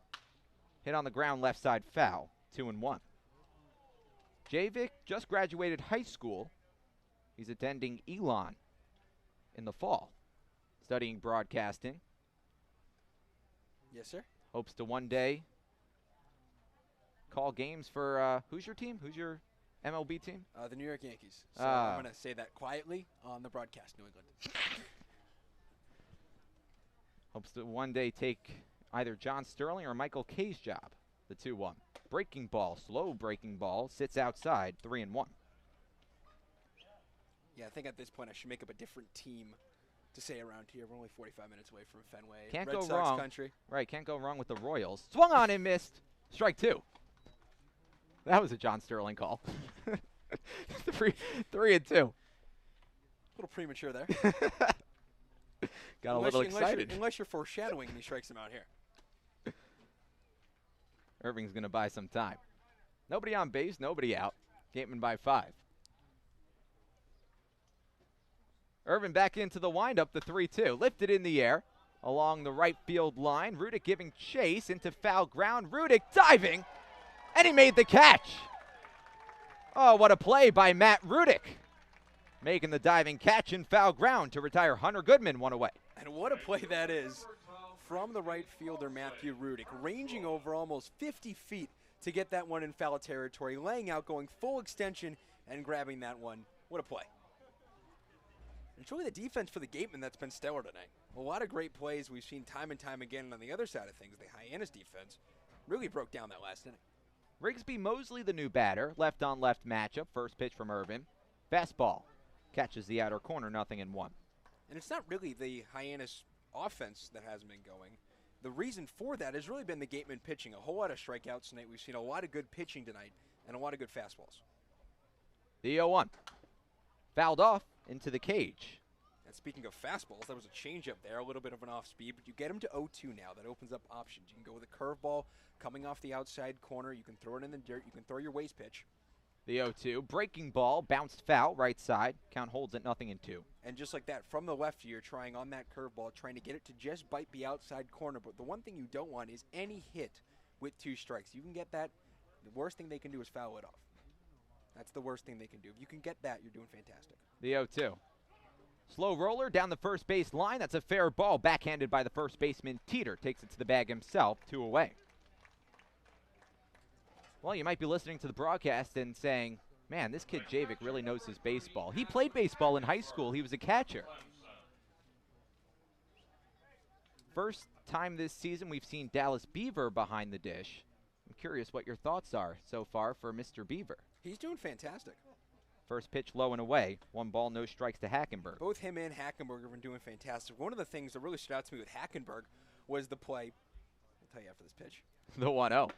Swung on and missed, 1-1. Was a pitch that was only about 57 feet, bounced a foot out in front of home plate, and he was still able to block it and keep it in front of him.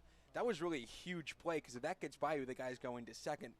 But that is the hardest pitch to block, a fastball in the dirt in front of home plate, because there's a lot of room for that to bounce and go left, go right, or go straight into you. Lucky for him, he was able to just block it straight up, go right into his chest, and keep it in front of him. The 1-1 from Irvin. Breaking ball taps foul behind home plate. 1 ball and 2 strikes. And that's that curveball again, starting it outside in the right-handed batter's box and curving it, or in the left-handed batter box, and curving it back in over that outside corner to the righty. Top of the 7th, nobody on base, 2 away. Gatemen by 5. The 1-2 from Garrett Irvin. Laced foul, right side, out of play. We'll do it again. 1 ball and 2 strikes. When you go with that fastball, 1-2, you're just trying to get him out here, but this sets up for a breaking ball on this pitch. You can throw something off speed, because if you get it to 2-2, then it's a fastball count. But if you can get it on 1-2, then you can open up some options through a curveball. The 1-2. It's a fastball that's spiked in the dirt.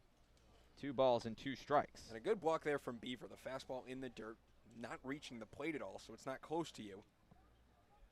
It's a good block there. Left-handed pitcher, right-handed batter in Hackenberg. The 2-2. Breaking ball. On the outside corner, strike 3. Ring him up. Adam Hackenberg was frozen. A 1-2-3 inning from Garrett Irvin in the top of the 7th. That strikeout brought to you by Lang, Exafaris, and Bullard. Head to lxblaw.com to seek a trial attorney in the New Bedford area. Thanks for coming on, Javik. Thank you. Thanks for having me on. We head to the bottom of the 7th. It's stretch time here at Spillane Field. We'll be right back on the Gatemen Baseball Network. The 99 Restaurant is a proud sponsor of the Cape Cod Baseball League. Visit them in Centerville, Falmouth, Mashpee, Wareham, or Yarmouth this summer and try some local flavor from the winner of the Cape Times Best Restaurant for Takeout, the 99. Always the real deal. The Wareham-based 80 Makepeace Company, founded in 1854, is the world's largest cranberry grower and the largest private property owner in eastern Massachusetts. The company supports organizations like the Wareham Gatemen and projects like the outdoor cranberry bog classroom that you may have passed on your way in. Visit admakepeace.com to learn more. The 2019 Cape League All-Star Game will be played at Eldridge Park, home of the Orleans Firebirds. Mark the date on your calendar, Sunday, July 21st. Game time is 6 p.m., but the gates open at 2. One highlight will be the home run hitting contest. There will also be an autograph session and a large merchandise village with items from many of the teams. Be sure to buy your tickets now right here at the merchandise stand. Tickets are just $5, and part of the proceeds will support our Wareham Gatemen. Stop by the Ansel S. Gurney House, where you will find a unique shopping and dining experience. Whether shopping for a special occasion or just to treat yourself, you'll find what you're looking for in one of the 11 themed rooms. There's also a cafe serving fresh homemade lunches overlooking the extensive gardens. The Ansel S. Gurney House is located at 403 County Road in Marion.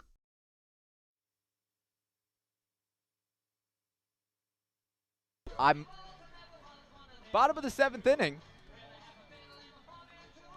Gatemen on top, 6-1 over the Harbor Hawks. Dallas Beaver, Adrian Del Castillo, Jacob Teeter, the 3-2 up. New pitcher in. Griff McGarry, rising junior at the University of Virginia.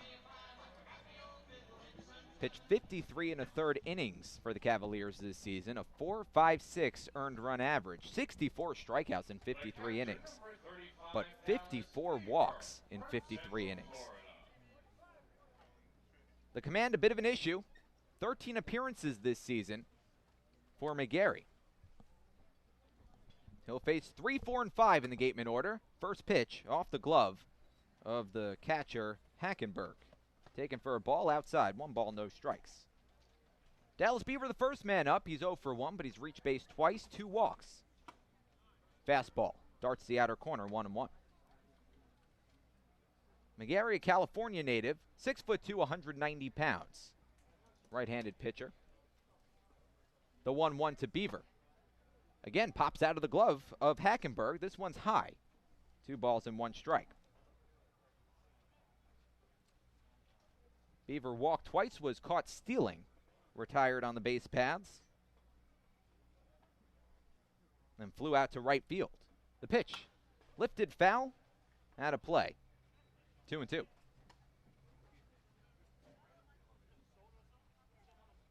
Griff McGarry, drafted by the Texas Rangers in the 31st round of the 2017 MLB Draft. Named the 2017 Max Preps California Small Schools Player of the Year. Boy, that's a mouthful. Up and away, 3-2. Nobody on, nobody out. 6-1, Gatemen over Hyannis. Right-handed hurler, left-handed batter. The payoff. Cut on, foul tipped, off the glove of Hackenberg.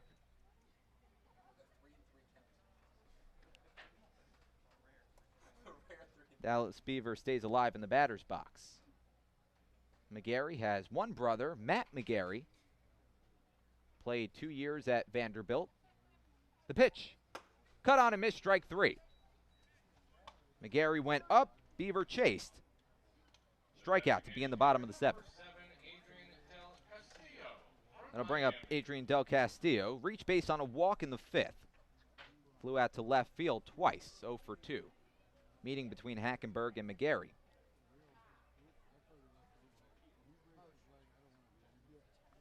The ACC foes now friends. Pitcher from Virginia, catcher from Clemson, now battery mates in the Cape League. Funny how that works sometimes, isn't it? Guess we don't really know if they're friends. But they have to get on the same page here. First pitch, taken over the outer corner, 0-1 to Del Castillo. Another ACC product from Miami.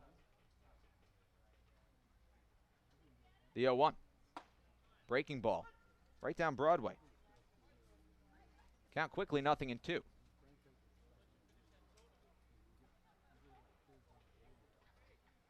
Working quickly, pitch outside. 1 ball and 2 strikes to Del Castillo.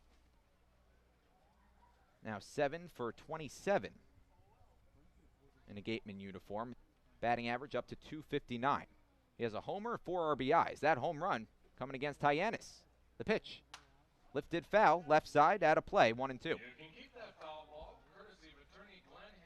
Part of a 9-run 8th inning the last time these two teams squared off. Gatemen went into that 8th inning trailing by 2, 5-3, and then came out of it leading by a lot. Fouled off, 1-2. 3 + 9 hard for you? Math is not my forte. Figured I couldn't go wrong by just saying a lot. But thank you for calling me out on that. So 1-2. Taken high and away, 2-2. You're not incorrect. I study communication, so when I can't think of numbers fast enough, I come up with a word. A lot. A lot. Didn't say I was good at communications. Fouled off again, 2-2.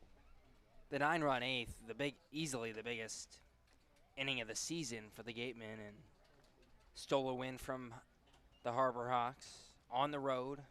You said it, down 5-3 late. Made it 12-5 and got a victory that actually started a hot stretch for the Gatemen in which they won 4 of 5. Nobody on base, 1 away. The pitch laced, left field, drops in for a base hit. However, cuts it off, tosses it back into short. Adrian Del Castillo pulling in at first base with a 1-out single. He's now reached his last 2 times up after a couple flyouts to left field. He walked in the 5th and now a single here in the 7th.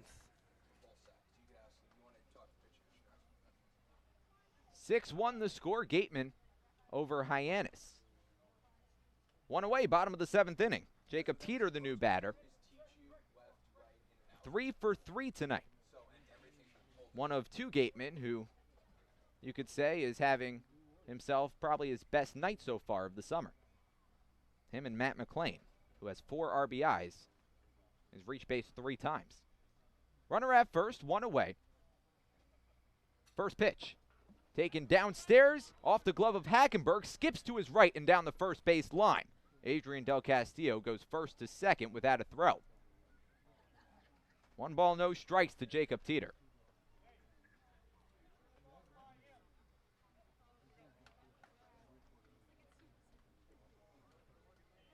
A lot of pitches in this inning have bounced off or in and out of the glove of Hackenberg. Now a runner in scoring position, and that takes away the double play opportunity. The pitch misses outside. 2 balls, no strikes to Teeter. Mike Antico in the on-deck circle. Runner at second, 1 away, bottom of the 7th. Teeter with 3 singles tonight. 3 for 3.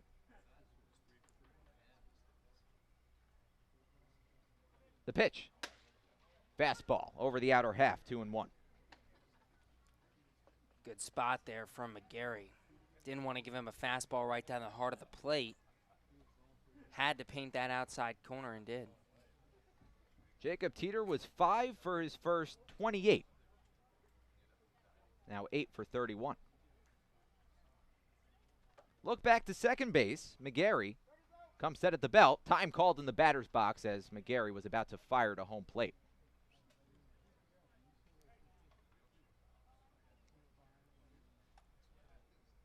Count holds at 2 balls and 1 strike to Teeter. Adrian Del Castillo at second base. Still 1 out. Bottom of the 7th inning. The pitch. Taken downstairs, 3 balls and 1 strike. Mike Antico in the on-deck circle. He has a hit tonight. He's reached base twice. 1 for 2. Good hitters count for the number 5 batter, Teeter. Runner at second base, Gatemen by 5. And McGarry steps off the rubber.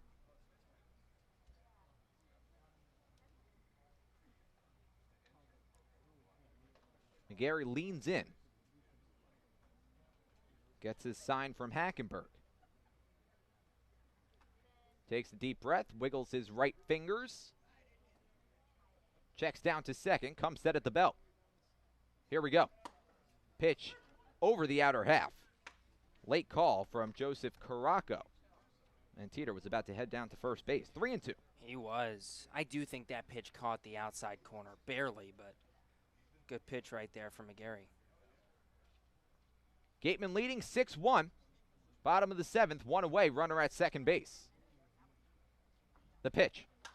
Popped up. It's going to stay in the infield. Teeter runs down to second base. The shortstop, Lofton, makes the catch above his cap for the second out. Del Castillo holds at second base. A big second out for McGarry. Jacob Teeter retired. Still a runner in scoring position for the Gatemen. Now 2 away, bottom of the 7th. Mike Antico, the new batter. Gatemen by 5, 6-1. Benjamin Sems on deck. Antico was hit by a pitch in the second inning. Hit on his left foot. And singled in the 4th. The pitch from McGarry. Taken downstairs, but Hackenberg stays in front of it. It rolls to his left, but not far enough for Del Castillo to advance to third base. 1 ball, no strikes to Antico. Antico grounded out to the first baseman Carlson to end the 5th. Left-handed batter, right-handed pitcher. The pitch from McGarry fouled off. 1-1.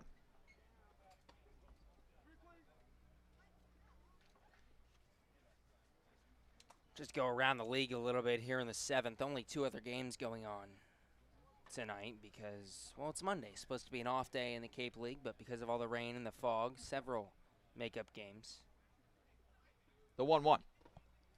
Swung on and missed at a pitch in the dirt. Throw down to second base. Del Castillo was taken off, but he gets in time. Oh, a scary play from Adrian Del Castillo on the base paths, but retreats back to the second base bag. That's a 1 ball, 2 strike count to Mike Antico with still 2 away. YD up on Bourne, 2-0, and Chatham up on Katuitt, 2-1. McGarry looks in. Comes set at the belt. The pitch. Laced foul, left side. We'll do it again. 1 ball and 2 strikes. Both those games also in the 7th inning. So all 3 games in the 7th right now. Chatham 2-1, top 7. YD 2-0 over Bourne, bottom 7. Gatemen were sitting at the top of the Western Division standings for most of the early season. They have since fallen to second place to the Katuitt Kettleers. They face Katuitt tomorrow. 5-5-1 are the Gatemen on a 3-game losing skid. Slow chopper down the first base line, picked up by McGarry, goes to first, in and out of the glove of Carlson, the first baseman. And everybody's safe. A miscue between McGarry and Carlson. Mike Antico, safe at first base. Adrian Del Castillo goes from second to third. Runners at the corners for the Gatemen. They catch a break. Benjamin Sems, the new batter. And if that's an error on Carlson, that's his 4th at first base already this season. Just to finish up the around the league results, if everything holds, if Chatham beats Katuitt, we're going to be in the exact same situation we were when Katuitt and Wareham faced off just about a week ago. The 2 teams will be tied atop the Western Division. First pitch on the way to Benjamin Sems. Swings right through a high fastball. 1 ball, or no balls, 1 strike. Sems has come through clutch twice in this game. 2 sacrifice bunts. 0 for 1 today. Pop fly out to third. Breaking ball, slapped foul, left side. 0-2. So it's Mike Antico at first base. It's Adrian Del Castillo over at third. Gatemen by 5 on top 6-1 with 2 away in the bottom of the 7th.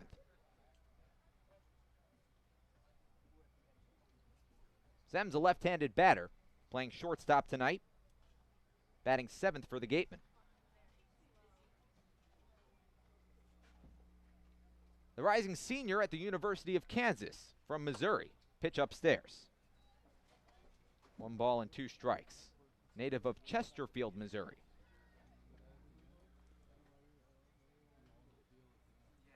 Had a good season this year with the Jayhawks. .305 batter, 4 homers, 39 RBIs. The pitch. Runner takes off from first to second. Throw down to third. Adrian Del Castillo back to the bag. Mike Antico makes it safely at second base. And the Gatemen have 2 in scoring position. And a 2-ball, 2-strike count to Benjamin Sems.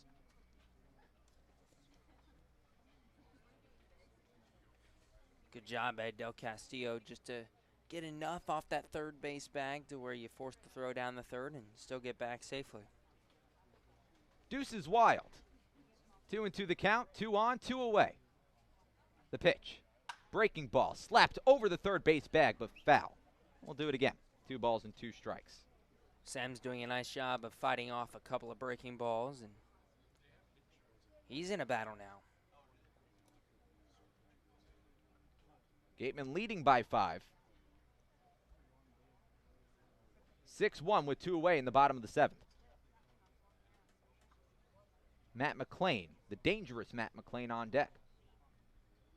The 2-2. Swung on and missed, strike 3. That retires the side. The Gatemen leave 2 stranded in the bottom of the 7th. We're through 7. Gatemen still have a 5-run lead, on top 6-1. No runs on a hit. 2 men left after 7. We'll keep it right here. Welcome back inside the broadcast booth. Jonah Karp, Gabe Genovesi with you. Addison Van Patten down on the sideline. Good night tonight for the Gatemen on offense, and also the pitching staff having themselves a good night against Hyannis. Let's send it down to Addison on the sideline.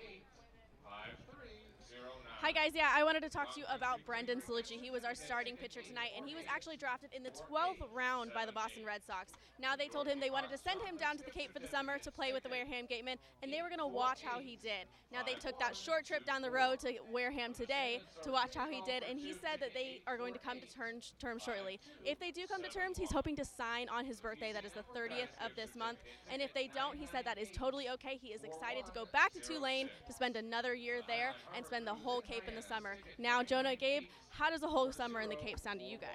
I'll take a whole summer in the Cape. It's been nice so far. Yeah, I'll definitely take a whole summer in the Cape, especially when the Gatemen play like this, 6-1. The Wareham lead over the Harbor Hawks as we head to the 8th inning, and it's been, well, good pitching. The bats have come alive here in this one for Wareham, and it's, well, a 5-run lead with a couple innings to go. Yeah, the pitching's been great for, I guess, the 3rd straight game, 4th straight game. The pitching's been consistently good over the last week or so, despite the poor weather conditions over the last week or so. It's been the offense that has, ironically, been the problem for this team over the last few games, but the offense not a problem tonight, and we expected such. I mean, this is a good hitting team. Not a great power team, but they do have a home run tonight. So, there you go. DeSantelo to lead it off here in the 8th. For Hyannis. Steps in from the left side, the pitch. Misses high, 1-0. Garrett Irvin back out for his 3rd inning in relief. 1-0 pitch. Fastball misses up again, 2-0. DeSantelo, Bryce Teodosio, and Nick Lofton, 8-9-1 hitters due up here in the 8th for Hyannis. 2-0 paints the outside edge, 2-1. DeSantelo 1 for 2 today. It's 1 of 4 hits for the Harbor Hawks. The 2-1 delivery. Huge sweeping breaking ball in at the knees. Strike 2. That was a good-looking pitch. A lot of movement on that breaking ball. Irvin sets, rocks and fires the 2-2. Breaking ball just outside. Count runs full. Irvin pounding the strike zone tonight now. 20 strikes thrown. That was just the 9th ball.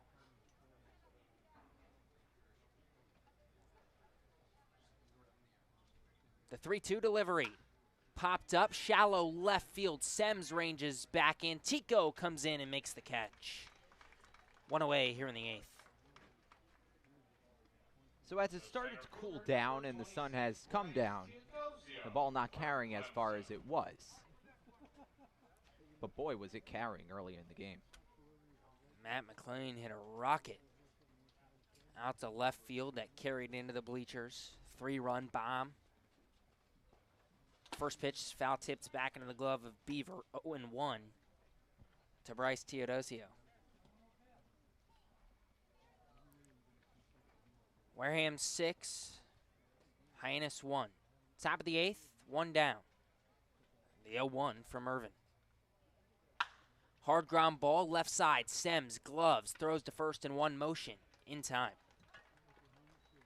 2 away here in the 8th, and in steps Nick Lofton. Irvin's in a groove. 8 up, 8 down for the lefty.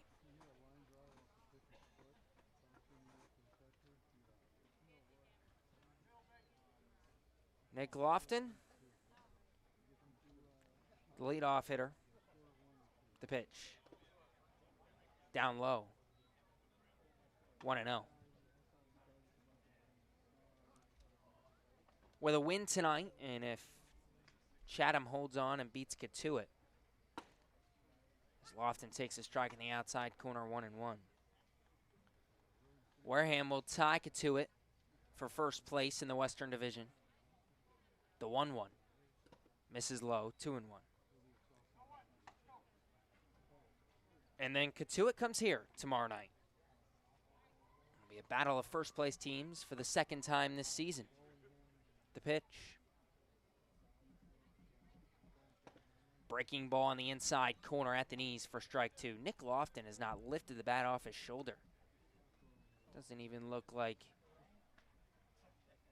he's trying to swing. The 2-2.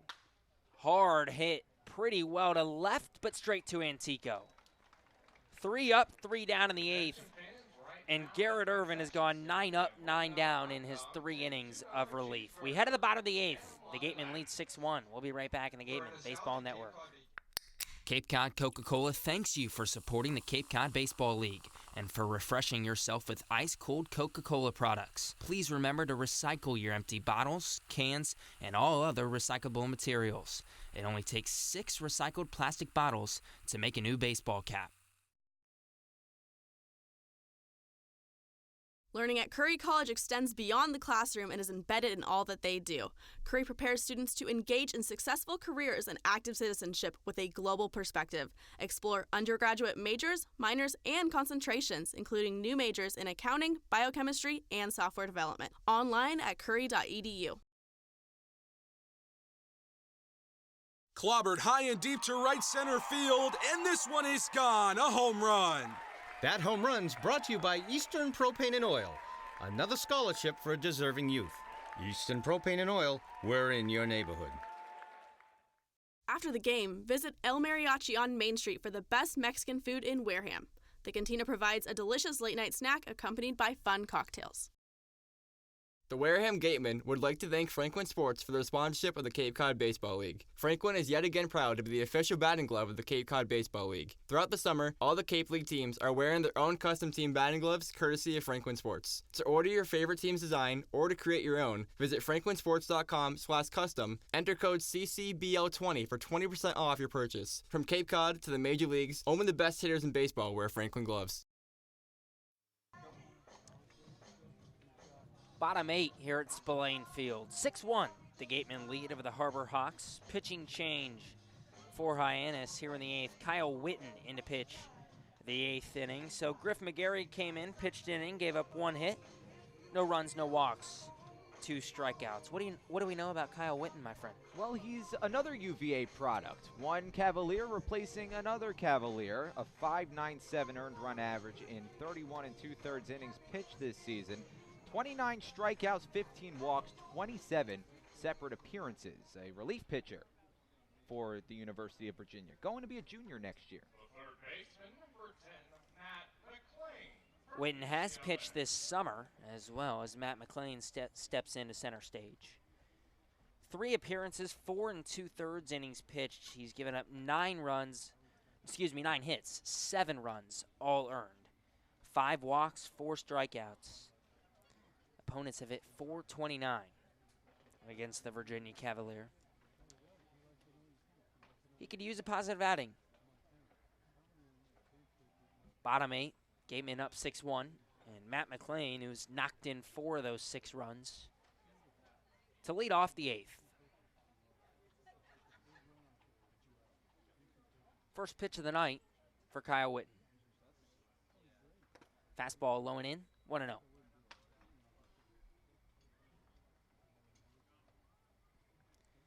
McLean RBI single in the 2nd inning, 3-run shot to left in the 4th. Reached on an error his last time up, and now he dribbles one right back to Witten on the mound. Underhand toss to first in time. 1 away here in the 8th. Well, you might say to yourself, well, the Gatemen are having themselves a good offensive game, putting up a 6th spot. But as it turns out, the 6 runs is actually under the earned run average of this pitching staff for Hyannis. Hyannis just bottom 3rd in the league in nearly every statistical category. First pitch to the lefty, Rudick. Way in and hits him. And he looks to be okay. He's going to walk down to first base. Tosses all his gear off and jogs down to first. Rudick has an RBI tonight on a sacrifice bunt. Now he's on for the first time today with a hit by pitch, and steps Braden Ward. For a second like he was hit near the ribs, but maybe it was a little lower than that. Braden Ward 1 for 4 tonight. He had an RBI single in the 6th. Beat out an infield single. First pitch to the lefty. Way outside, 1-0.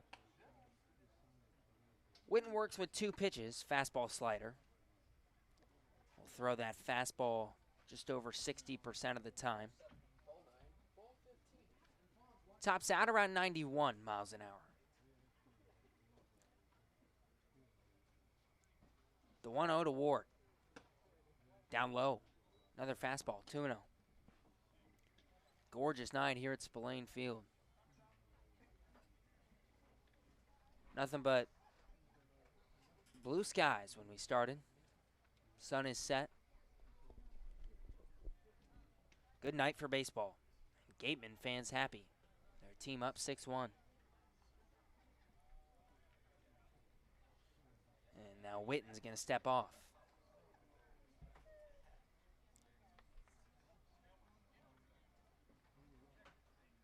Jerry Weinstein, Gatemen manager, out of the dugout as well.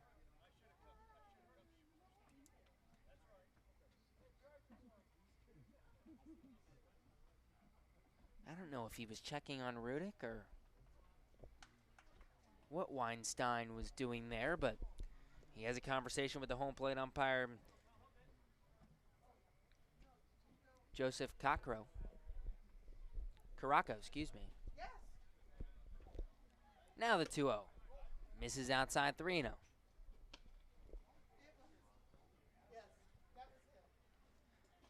Another rather fast-paced game here at Spillane Field. Started at 6:47 tonight. 2 hours, 13 minutes in, and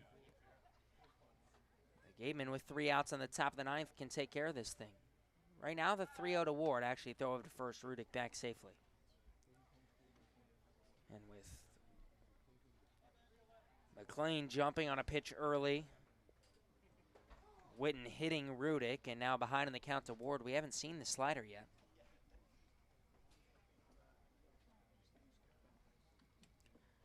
He sets on the first base side of the rubber. The pitch. Get me over fastball. Does just that. 3-1. Ward now, including the 1 for 4 tonight, 9 for 27 to start his season, a .333 average. Leads this team with 7 RBIs. Rudick dives back safely now. Not often you see the leadoff guy lead the team in RBIs so early in the year. Or even at all. Not often they get up with an opportunity. The 3-1. Catches the outside corner, 3-2. That just speaks volumes about how balanced this lineup is. You trust the guys, even in the bottom third of the order, to get on base. And then the guys at the top of the order to make sure that the guys who get on base end up coming home to score. It's a good strategy. Runs are productive. Throw over to first. Rudick dives back safely.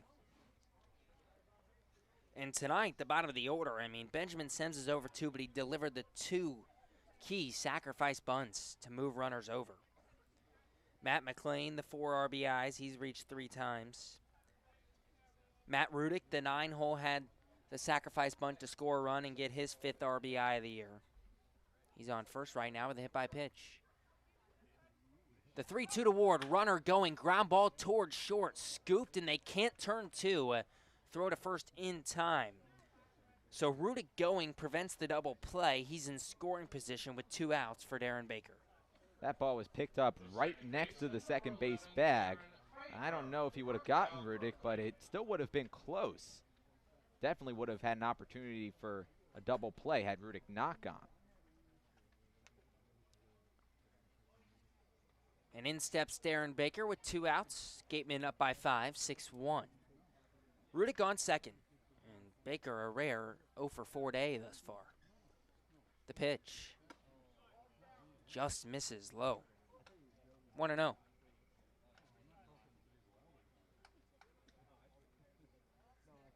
Baker coming into today, 14 hits in 10 games, leads the Cape Cod League.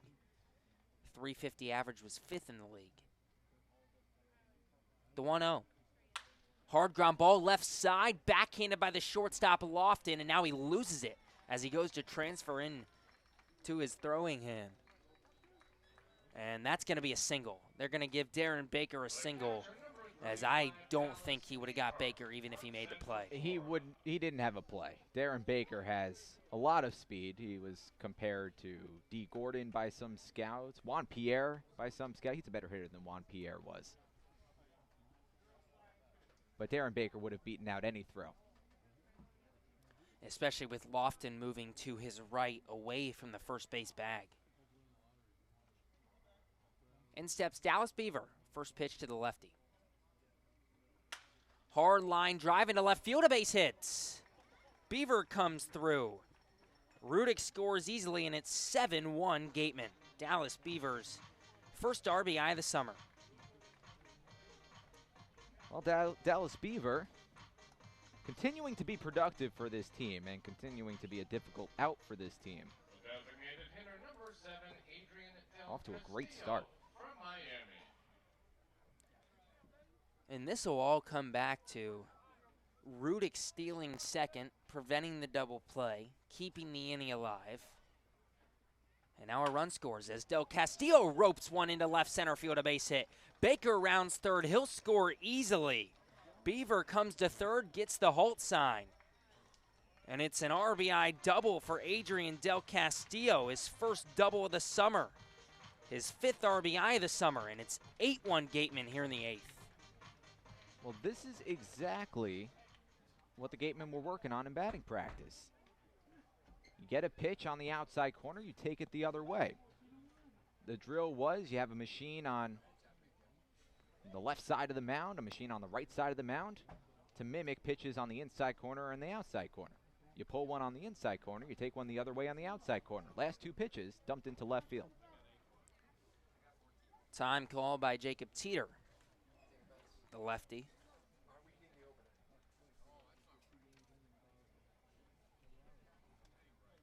First pitch to Teeter, low and away, 1-0. Adrian Del Castillo, his second multi-hit game of the summer. Now is a hit in 7 of 8 games he's played in. and a hit in 4 straight games. The 1-0 to Teeter. Hard line drive, right field, base hits. Beaver scores easily. Del Castillo coming to the plate. The throw cut off. Del Castillo scores easily. And it's a 2 RBI single for Jacob Teeter. 10-1 Gatemen. Something about 8th innings and the Harbor Hawks and runs. Don't know what it is. But another big one. Last time these two teams met, it was a 9-run, 9-hit inning for the Gatemen. Here in the 8th this time, it's a 4-run, 4-hit inning. And in steps Mike Antico. First pitch, misses inside, 1-0. Teeter's now 4 for 5 with 2 RBIs tonight. 12 for 36 on the season, hitting .333. Antico chops one in. It's gloved by the pitcher, Witten, who tosses to first in time. That'll end the 8th. 10-1 Gatemen. We head to the 9th inning. 4 runs on 4 hits. And the Gatemen lead by 9. 3 outs away from a victory. We'll be right back in the Gatemen Baseball Network. Come as you are, sit down and relax at the deck of the Gateway Tavern. Enjoy the view while exploring their extensive food and drink menus for the ideal Cape Cod dining experience. Gateway Tavern, the official helmet sponsor of the Wareham Gatemen.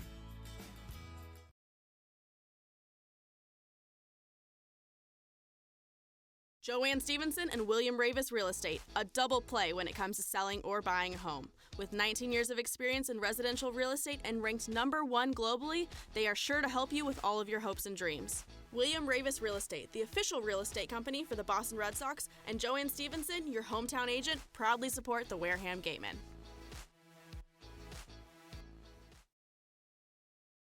Located on the Cape Cod Canal, Keystone Place at Buzzards Bay is the area's newest rental independent living, assisted living, and memory care community. With some of the area's largest apartments and an ultra-inclusive monthly service package, Keystone Place is a life-fulfilling retirement community unlike any other. Discover Keystone Place, the best option in Cape Cod.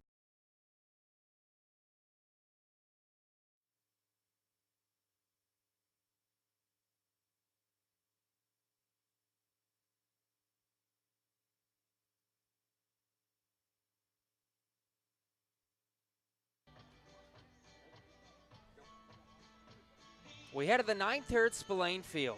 10-1, the Gatemen lead.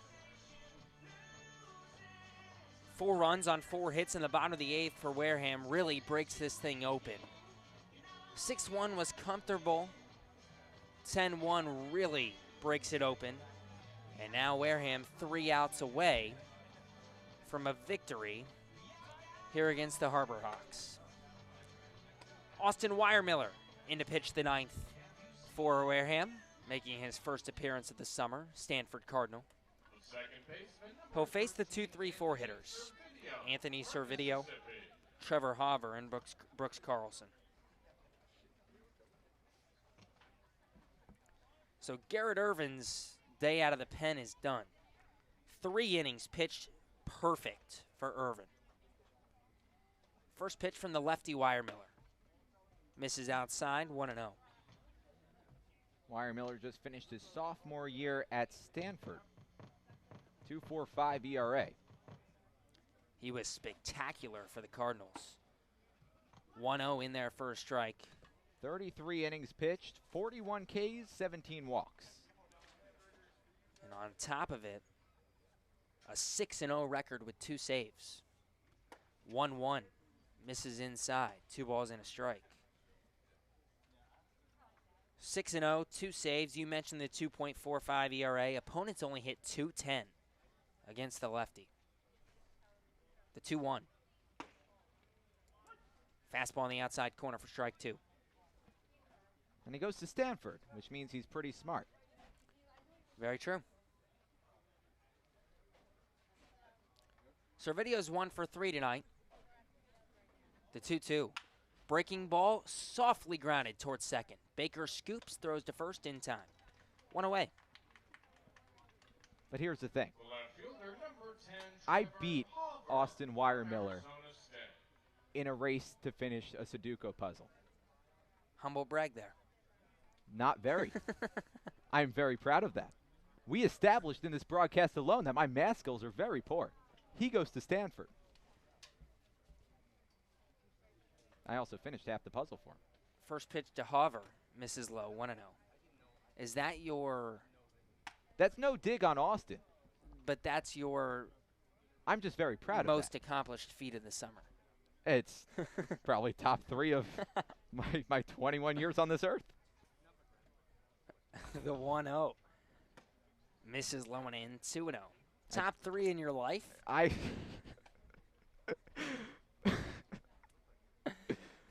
Boy, that's kind of sad. Hey, whatever makes you happy.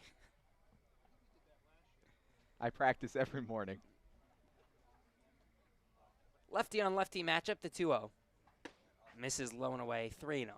10-1, the Gatemen lead. Top of the 9th. Hovers 0 for 2 with a walk today.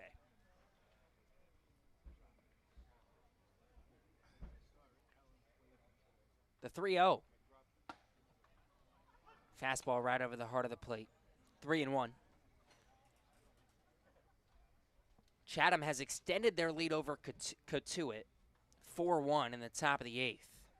So if results hold, the Gatemen will tie first place again as that one skied into deep center. Ward ranges back and makes the catch.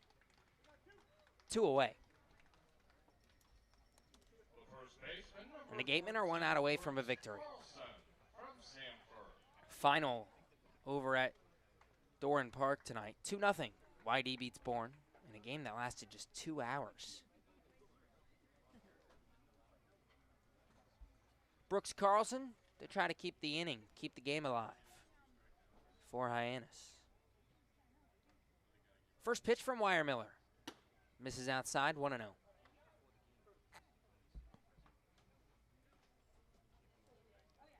Carlson 0 for 3 today. The 1-0. Swing and a miss. Hard cut on a fastball. 1-1. Hyannis doesn't have a hit since the 4th.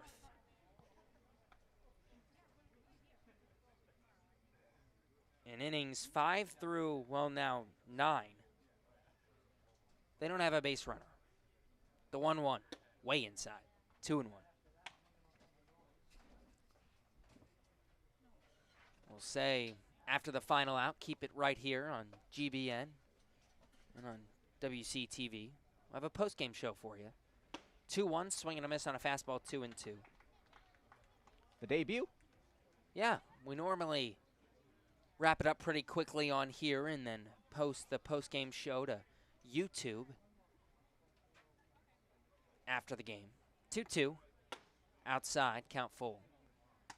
We're going to try something different tonight and see if it sticks throughout the rest of the year. We'll send it to a quick break and then ourselves and Addison Van Patten will wrap it up. The 3-2 pitch, outside, ball 4. And that'll bring up Hunter Goodman. Designated hitter number 23, Hunter Goodman from Memphis. Goodman 1 for 3 tonight. Doubled in the 2nd inning, struck out in the 4th. Flew out to Rudick in right field in the 7th.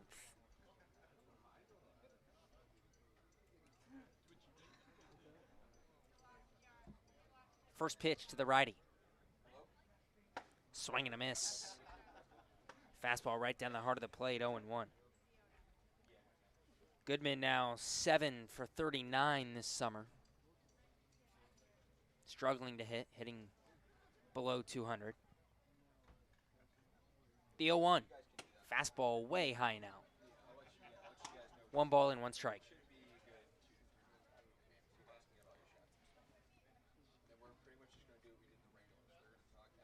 Wire Miller, along with that outstanding sophomore campaign this year. 1-1 popped up, center field. Ward ranging back, this should do it. Settles under it, makes the catch. And the Gatemen win 10-1 here at Spillane Field. Wareham improves to 6-5-1 on the season. Hyannis falls to 1-9-1 on the year. And the Gatemen are now 2-0 against the Harbor Hawks here in 2019. Well, this was a nice bounce-back effort to get back in the win column and get back over 500 after a 3-game losing skid coming into this game. Had a disappointing outing yesterday in that doubleheader. Couldn't tally a run in either game in Orleans. And then an explosion on offense tonight against the Hyannis pitching staff that has struggled all season. So a blessing for the Wareham Gatemen, and they took advantage. We'll wrap it all up after the break. We'll be right back in the Gatemen Baseball Network. The Wareham-based 80 Makepeace Company, founded in 1854, is the world's largest cranberry grower and the largest private property owner in eastern Massachusetts. The company supports organizations like the Wareham Gatemen and projects like the outdoor cranberry bog classroom that you may have passed on your way in. Visit admakepeace.com to learn more. The 2019 Cape League All-Star Game will be played at Eldridge Park, home of the Orleans Firebirds. Mark the date on your calendar, Sunday, July 21st. Game time is 6 p.m., but the gates open at 2. One highlight will be the home run hitting contest. There will also be an autograph session and a large merchandise village with items from many of the teams. Be sure to buy your tickets now right here at the merchandise stand. Tickets are just $5, and part of the proceeds will support our Wareham Gatemen. Stop by the Ansel S. Gurney House, where you will find a unique shopping and dining experience. Whether shopping for a special occasion or just to treat yourself, you'll find what you're looking for in one of the 11 themed rooms. There's also a cafe serving fresh homemade lunches overlooking the extensive gardens. The Ansel S. Gurney House is located at 403 County Road in Marion. For a nostalgic Cape Cod vacation experience, head to Bay Motor Inn, where guests are treated like family. Located in the heart of Buzzards Bay Village, this 1950-style cottage colony still provides you with up-to-date amenities. The Gatemen thank the Bay Motor Inn for their support. The Bay Point Golf Club offers a unique collection of 18 championship golf holes, a beautiful banquet facility, and a clubhouse that has a fully stocked pro shop. The Bay Point Grill is a perfect place to grab a meal or watch a game. The course is located off Onset Avenue in Buzzards Bay. The Gatemen thank you for your support. Come on over to BB's Bar and Grill for food, drinks, and fun. Located on Cranberry Highway, come in to sample the delicious eats or relax with a drink while enjoying live entertainment. BB's is one of our team meal partners.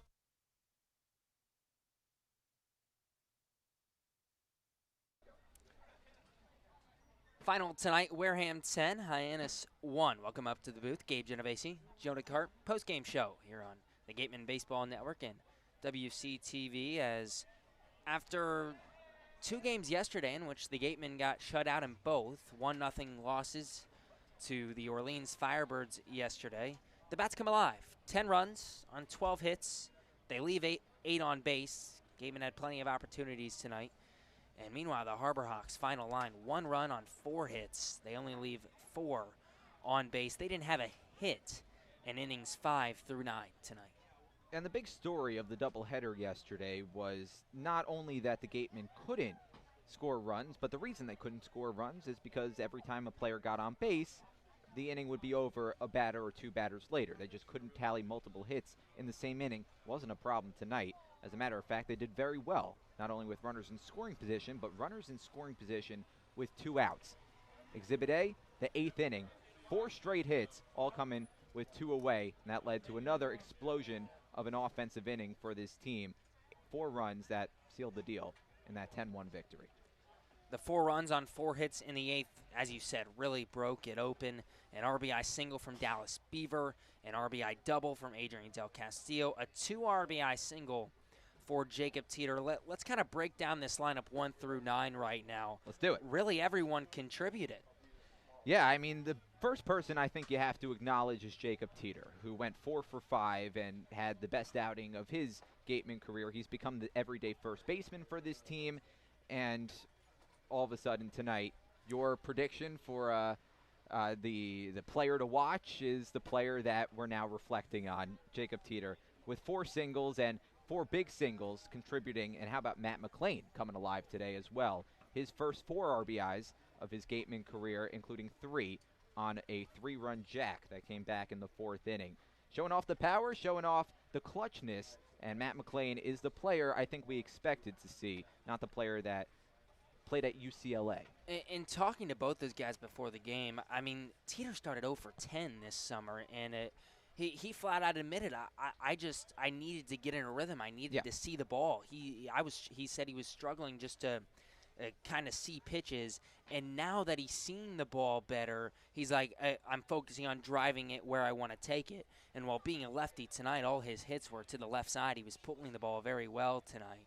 And Matt McLean, he was in the West Coast League last summer, talking about Bellingham before this game where he was, and he said it was a great spot for him. He loved it, but this league is just different.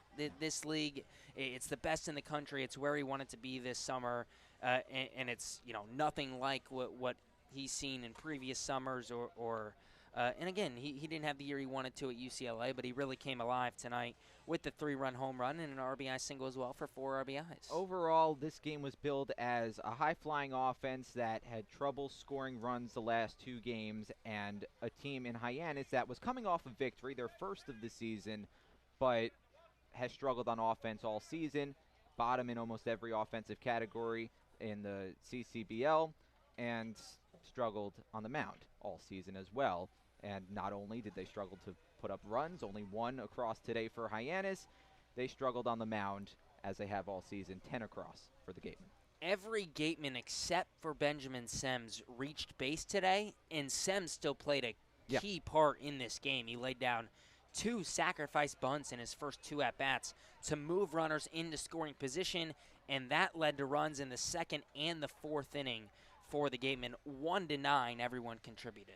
Yeah, I mean, you said it, my friend. Benjamin Sems getting the job done. The Gatemen playing small ball to help the offense going, and you have to manufacture runs if you're a team that doesn't hit home runs. They did tonight, their first in quite some time. Adrian Del Castillo, the last to hit a home run, and ironically, that was against the Hyannis Harbor Hawks. So something about the Harbor Hawks and home runs and 8th innings and big 8th innings, and this game mimics the first game that these 2 teams played. We mentioned Jacob Teeter, 4 for 5, a couple of RBIs. Addison Van Patten is with him right now. Thanks, guys. Addison Van Patten here with Jacob Teeter. Now, Teeter, you ran a blazing 4.66 down to first earlier, and you have 3 for 3 steals on the season. Tell me about that steal in the 7th. I have 3 steals this season? Wow. Well, I actually missed the sign. I was supposed to fall down, and I didn't because he didn't throw it, so I just took second base with ease.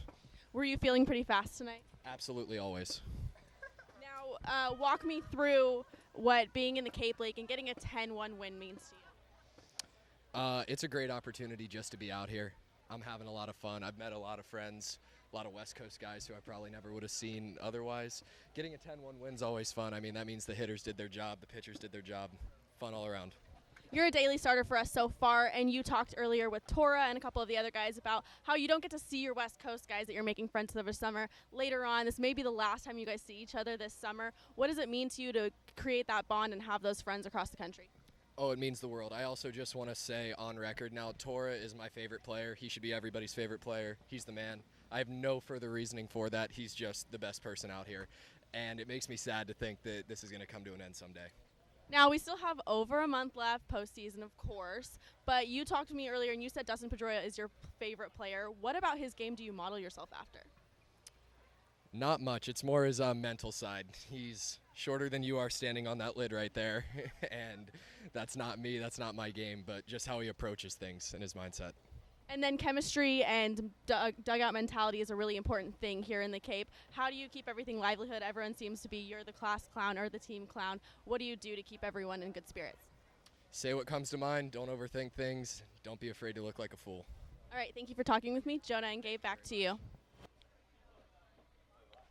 Thanks, Addison. That was awesome to hear from Teeter in one after a big night performing on the field.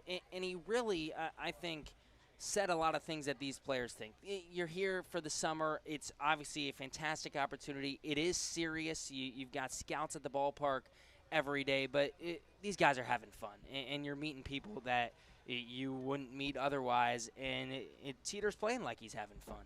Yeah, I mean, looked like he was having fun. And clearly caught off guard that he has 3 steals. But, I mean, that just speaks volumes about the impact that he has on the field and the impact that he has off the field as well. Addison, I think, called him the class clown or something to that effect. Team clown. Team clown, right. Yeah, he seems like that. He seems like a fun guy, and if he's keeping everyone in good spirits, well, that only helps the team. 12 hits now this summer for Teeter. The Gatemen had 13 hits tonight, 10 runs. It was 12. 10 runs on 12 hits, 8 left on base for the Gatemen. Garrett Irvin gets the win. He goes to 1-0. He was marvelous in relief. Yeah, I mean, the pitching, again, was wonderful all around. Garrett Irvin having himself a night. The relief pitchers for this team are the secret stars, I think, all season long. Every button that Jerry Weinstein has pushed out of the bullpen, for the most part, has come through for him. And Garrett Irvin, no exception. He had a marvelous outing. And Austin Weiermiller making his debut. Salucci started, 2 innings pitched, 1 hit, scoreless. Will Fleming gave up a run, but pitched 3 innings and struck out 3 as well. Garrett Irvin, 3 innings, perfect. Couple of strikeouts, and then Austin Weiermiller shut the door. Gave up a walk, but no runs, no hits. And the Gatemen win 10-1. Quick scoreboard update. Chatham is up 4-2 right now on Catuit. If that result holds, they're in the bottom of the 8th, and Chatham's at home. So Chatham's 3 outs away from a victory. If the result holds, Catuit will fall to 6-5-1. The Gatemen just improved to 6-5-1, and those 2 teams meet tomorrow here at Spillane Field. It'll be a battle of first-place teams here in Wareham. Once again, your final lines. Gatemen 10 runs on 12 hits, 8 left on base. The Harbor Hawks 1 run on 4 hits, 4 left on base. Irvin gets the win for the Gatemen. Jones takes the loss for Hyannis in a game that lasted 2.5 hours. Any final thoughts, my friend? Looking forward to tomorrow. Battle of first-place teams. 2 heavyweights. Ali versus Frazier. Let's go. 6:45 first pitch. We'll be on the air at 6:40. Join us tomorrow night. We'll talk to you tomorrow from Spillane Field.